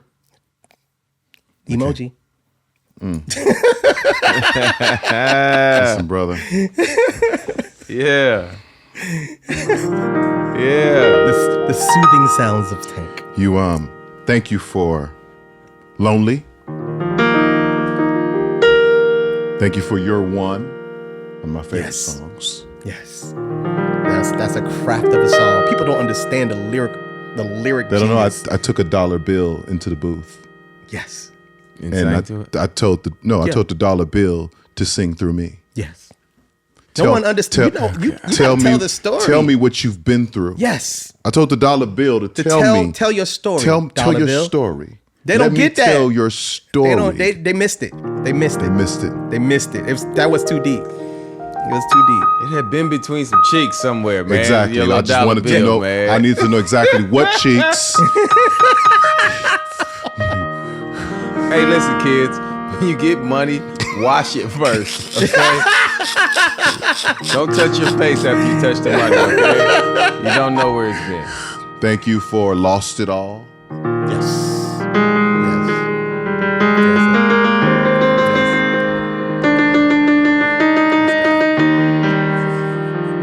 You know, in your travels, in your journeys throughout the annals of time, you've studied, you've curated a lot of R&B music. And somewhere I'm sure you've figured out your top 5. Your top 5. Top 5. Your top 5 R&B singers, R&B songs. TT, you got. I know that you have. I know that you see. I know you know this part. Your top 5. Yes. Don't do that.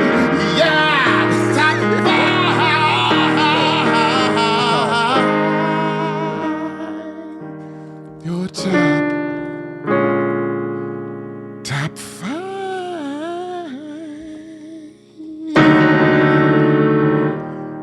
Okay. All right. You resolve. Top 5. Troy Taylor, we want to know your top 5 R&B singers. My top 5 singers goes as such: Aretha Franklin, Stevie Wonder, Wow. Marvin Winans, Kim Burrell, and Karen Carpenter. Ooh. And I have reasons for each one. You don't have to tell nobody nothing. Yeah. I'm just, I'm a teacher. They So all I'm- cold. You don't tell nobody shit. Yeah. Each one of those vocals does something to me that if I'm in an argument with someone and I hear their voice or the song comes on, it interrupts. Interrupts my your train of- living. Yes. It's just, that's how I go off of. I go off of that. Of course, I have many. But when you ask me that, those are the ones that come to mind. Right. We all have our favorites. Yeah. Your Stand top up. is your top. Yeah. My top is my top. Yeah. Okay. All right, Troy Taylor University. Your top 5 R&B songs. This is tough. This is definitely tough because, again, I have many, but I have to go with the ones that inflected my life or affected my life. And You and I, Stevie Wonder. What a song. That's a craft of a song. What a song. And then I'm gonna twist it over here and go.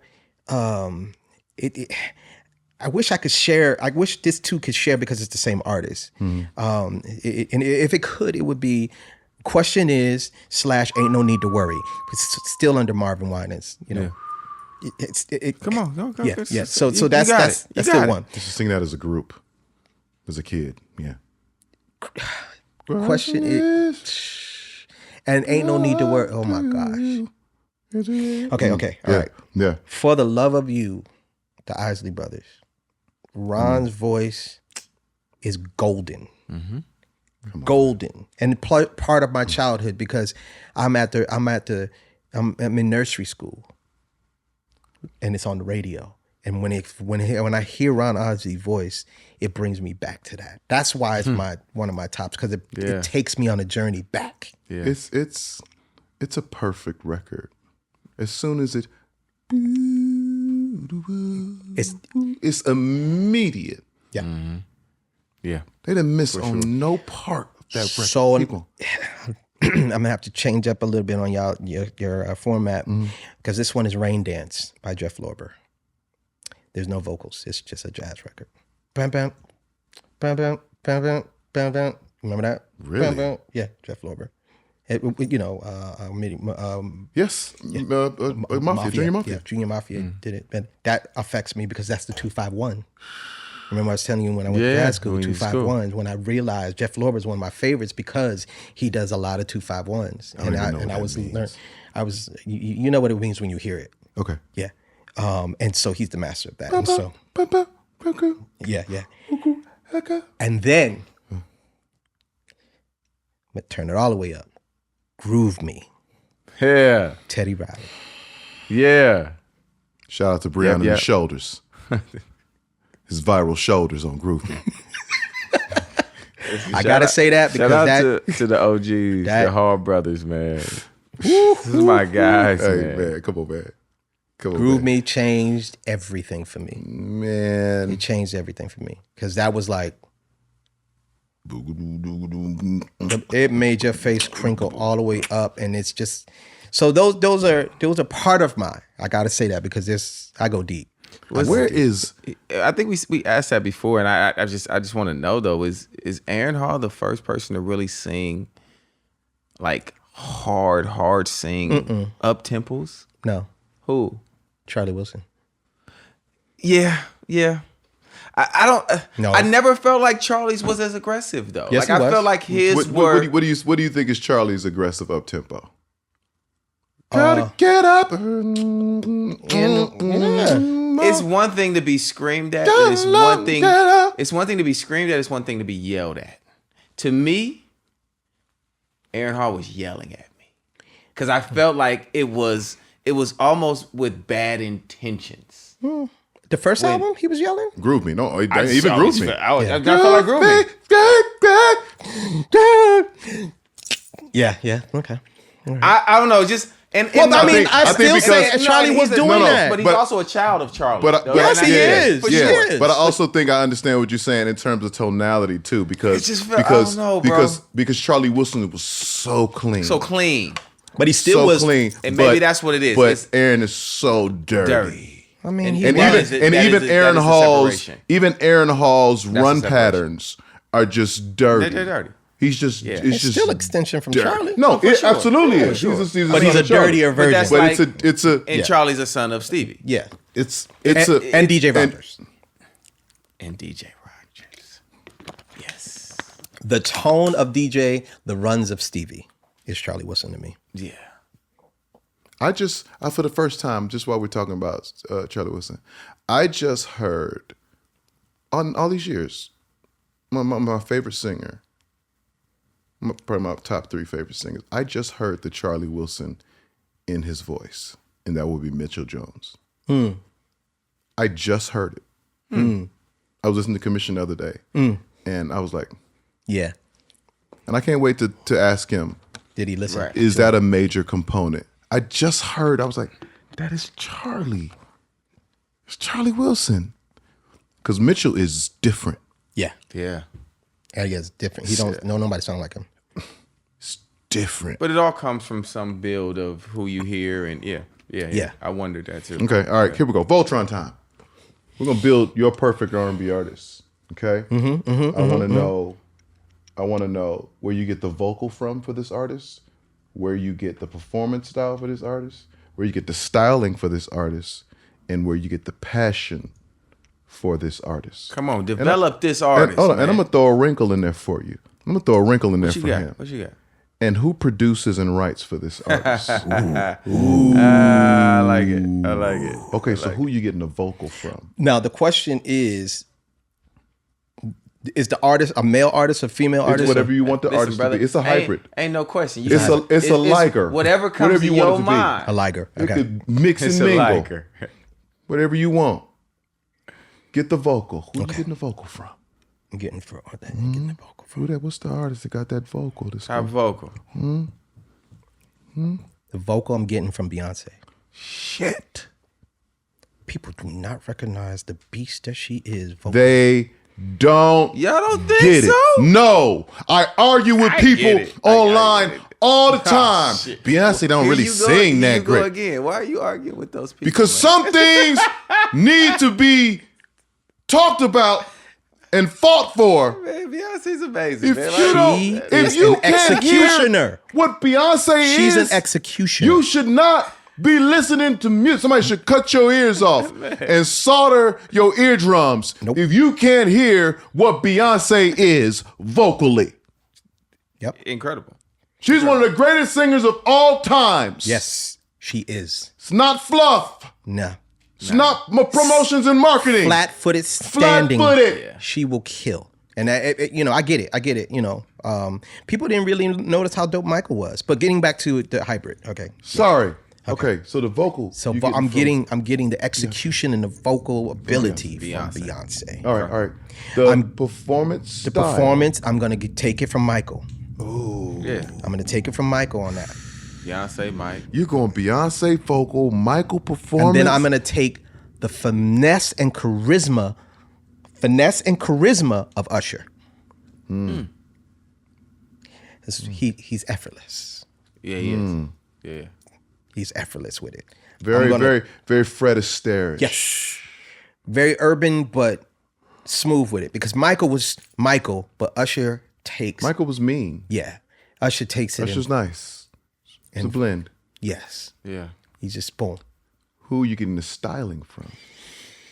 The drip. I'm going to take the drip of Pharrell. I'm going to take the styling of Pharrell. Might as well. I'm going to take because it's not in your face.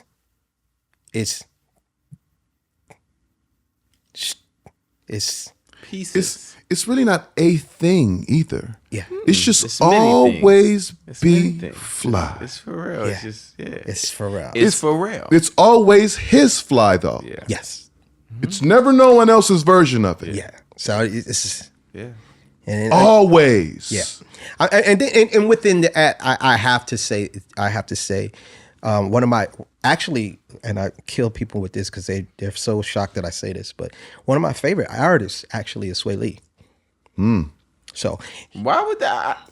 I get it. yeah, I know, but a lot of Sway people Lee don't. is a superstar. He's definitely and his styling. Fly. He's the whole thing. Like no, Sway Lee's. he's at the top. He's at the top of my wish list. I love of that. Niggas be artists hating. to, Niggas just be to hating. work with him. I love the Sway Lee But song. I think it's because he's not necessarily a singer like that, and so when they Right. put singing with me, they would never think I would say him. But I'm like, y'all don't understand They don't hear tone, what he's the tone and expressing, that, the the tonality, tonality. Yes, the ability to deliver a melody as simple and it cut through. and it cut through, and it's so innocent, but yet so easy to sing along. That's a power. That's a superpower. All right. The passion of the artist, the heart of the artist. The heart of an artist. I'm still. Can I? You can double up. You do whatever you want to do. Yeah, it's gonna be Michael. Sheesh. It's gonna be Michael again, because Michael and that passion and that heart, when it came to music, you ain't messing with that. No. He was dedicated to the music 100%. and the execution of being a star. This dude wrote down what he was gonna be. I will no longer be called Michael Jackson. I will be called MJ. Y'all ever seen that? No. Yeah, his notes. He has notes. Yeah, he has notes. When he would wear the white glove, when he would wear the penny loafers, he wrote it down. It's a piece of paper. You can look it up. He wrote down, I will no longer be called Michael Jackson. They will call me MJ. From now on, I will be called MJ. He wrote down everything he became. Y'all give me some paper. After this, y'all give me. He did it. Some pencils. Yes, he said this is pen. what it is, and that's whatever Michael wrote in. If he wrote in pen, just give me give me the same color pen that he wrote in too. Okay. All right. What else? Here we go. Mm-hmm. Who's writing and producing for this artist? A writer, a producer, or a team of writers, a team of producers. Like you call it. Mm-hmm. Okay, so I'm going to take, and these two gentlemen are unheard of, right? Well, right for now. They're not mega stars. They don't have like mega hits yet. I'm going to take a writer artist by the name of Upstairs and a writer artist named Von Waters. And I'm going to take them and I'm going to put the artist in the studio. And they're going to give this artist, this hybrid, the swag and of the culture of today, but with great songs and melodies. So I can't use anybody from before because we're in a new generation now. So I have to get someone who I believe gets it now. Say the names again. Upstairs. Nigga name Upstairs. Yeah. Okay. Von Waters. Von Waters. Mm-hmm. If you say it, I believe it. Oh no, they're If coming. you say it, I believe it. They're coming. Von Waters is upstairs. All that together just makes sense.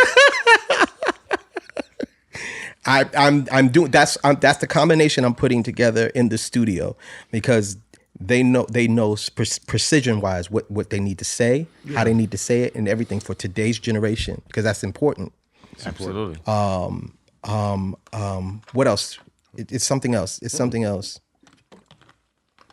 It was writer and producer. Okay. Those are the writers. Producers. Okay.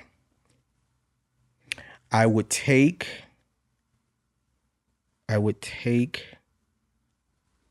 what's his name? I would have involved.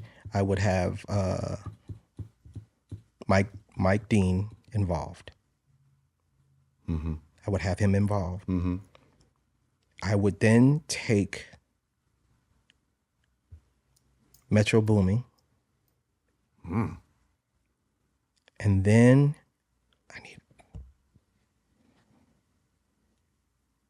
I would bring Mario Winans in. Shit. I would literally bring those forces together because the musicality of Mario, the streets of Metro, the execution of a record, Mike Dean is execution of a big record. That's he works with Dre. Absolutely. Yes. So he and he's evolution. He's gonna bring weirdness and he's gonna make it Dean. But I need Metro to make sure he gives the streets what they need. And then I'll say, Mario, I need you to bridge the gap between our generation and now. And I can trust that I'm gonna get it. That is, I've never done this before. So y'all just force me to. No one ever asked me to do that. To hybrid an artist. Welcome. And I have just learned something today. You've talked yourself through it. Yes, I have learned. Wow, a hybrid artist. I'm probably gonna come back with a lot of different answers as I hear this later on. Mm-hmm. But no, I stand on it now. That is a different question. Thank you guys for doing that. Yes. You're back.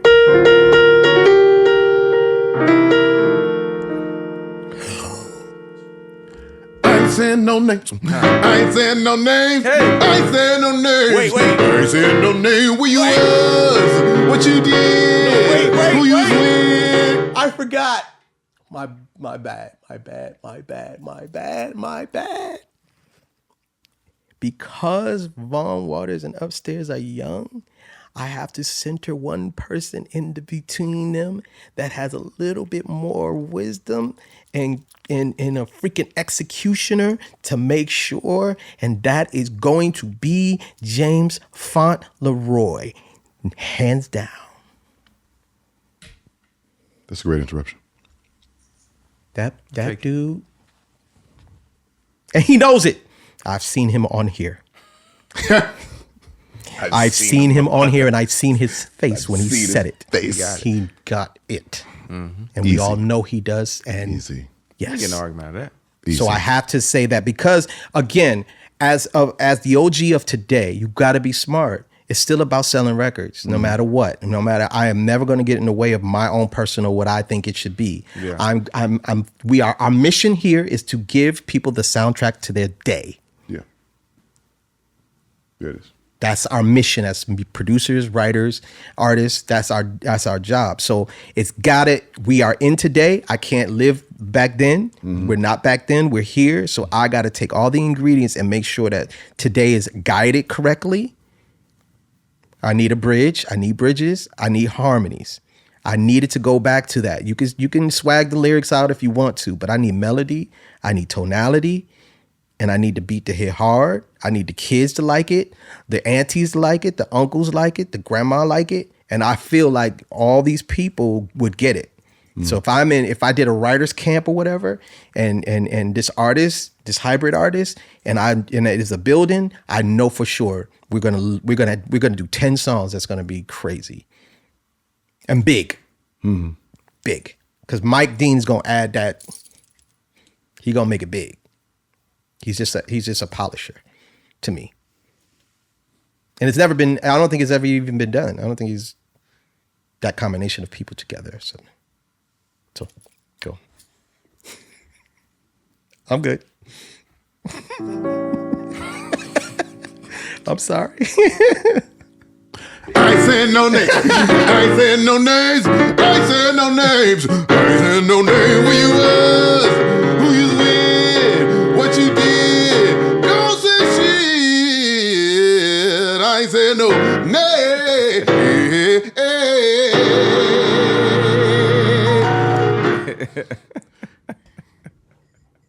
That nigga had energy when he came back. Perfect energy for this segment. Yeah. Perfect energy for this segment. Talk to him, Jay. This segment, I ain't saying no names. Mm-hmm. Tell us a story. Mm-hmm. Funny or fucked up. Funny and fucked up. The only rule to the game is you can't say no names. So right now, this is Troy Taylor, the Songbook himself, as you could see. Songbook. There's chapters to this thing. Chapters. The only difference in this book is you can't say no names. Yeah. Troy Taylor.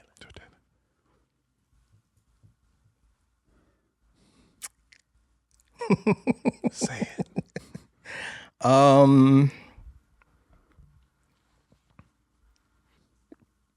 There was this time that I did a record and pitched it to a movie for a movie on a soundtrack. This might not be juicy enough, and we got it. But I ain't saying no names. Someone came in, replaced that record, my record, with another record, even though I was the one that brought the situation to the situation. They used that and replaced the record with the record they wanted to do it with, and I never got it. That's one. I ain't saying no names. I ain't saying no names, but I'm just getting started. Sorry.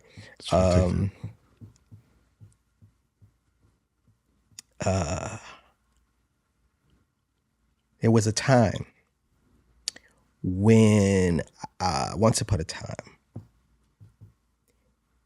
I was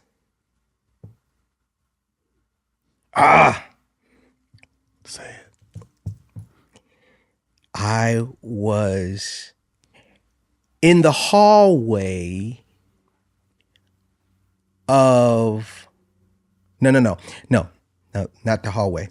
It was a time where I was in a studio I was asked to remix this record, reproduce the record. The artist knew that it was being done. So I felt like I did a version that was good enough for what it needed to be. But this artist came in with the worst attitude ever. Did not cooperate at all. Totally was being a dick. I got it done. However, I had to put it together because they didn't want to give me the additional vocals I needed. That same person, who I then saw in a hallway of a award show, I ain't saying no names, saw me. And because that happened, I didn't speak to him. He called my name and I ignored him because of that moment. And then that same artist saw me again somewhere. And I got a chance to tell him the dick that he was for what he did. Is that good enough? What do you mean? Yeah. Yeah. And you would never know who it is. Yeah, I don't care what nobody say. You will never figure it out. No one would ever figure it out. Because even saying him, you still would know who it was. Because then you think you had it, you would not believe this person. How they treated you. How they treated me. Yeah, not cool. Last but not least, Okay. I ain't saying no names, but I produced this artist. I'm going to say that because I want to say iconic artist. She's an iconic artist. I was asked to reproduce the vocals on this artist. I did an amazing job. I know that I did an amazing job. The record got voted for Grammy, best traditional vocals by a female. Got nominated. The producer of that record was mad at me for doing this song and it working because the producer didn't want it for that artist. So he was mad at me for going in and executing it. But when that artist got nominated for a Grammy and won, I never spoke to that producer to say, now what, nigga? That producer went on to act like and celebrated as if they were down for it all along after it won. We never talked. You ain't Got a saying Grammy, no though. names. But I ain't saying no names, but the only name I'm saying is the Grammy. Yeah. We got 3 guys. I don't know if this is the first. 3 ain't saying no names. I just had to do that because I had, Yeah. this is to do the life of Troy Taylor. There's a lot of, like 82 more. You're good. woo! This game is terrible, y'all. I've been blessed to last and sustain myself through the grace of God Absolutely. because it's no joke. Not a joke. Not a joke at all. And I don't. It's not for the weak at all. Not for the weak. Not for the weak at all. No. Well, brother Troy Taylor, Troy Taylor University, Songbook, elder, scholar, theologian. Yeah, you're him. I appreciate that. We appreciate your greatness. We appreciate your dedication to the craft, maintaining a standard Yes. of excellence, which I pray will infiltrate everything that's done within our Black entertainment community. That excellence will be, what do they say? When you catch it, like a flu or Contagious. Contagious. Pray that your desire for excellence, continued excellence, will be contagious. Mm-hmm. In this conversation that we're having right here, as it goes out into the airwaves and into the YouTubes and all of these things, that they would get that from your episode. We need a standard. Yes. We need more excellence. It's real shit. We need it. For sure. And you are responsible for that. Thank you. And I'm going to make you even more responsible for it. You have to be somewhere in charge of it. Not just, in your own space and you're not just where it's comfortable for you. Mm-hmm. I get it. But behind enemy lines. Yeah. Is where we need you. That's where we need you. That is my charge to you. And I earned it. Absolutely. Definitely earned it. Absolutely. I've definitely earned it. There's too many fakes. Too many fakes. Just playing music industry. Playing music industry. Really, literally playing. As soon as they leave the office, they don't talk nothing music. They don't eat, sleep music. They just play executive. Yeah. I've seen so many, still seeing them. This is why our music is too many fakes. Too many imposters. Yeah. Whew. Ladies and gentlemen, my name is Tank. I'm J Valentine. And this is the R&B Money Podcast, the authority on all things R&B. You just saw it. I don't have to say anything else. Troy Taylor.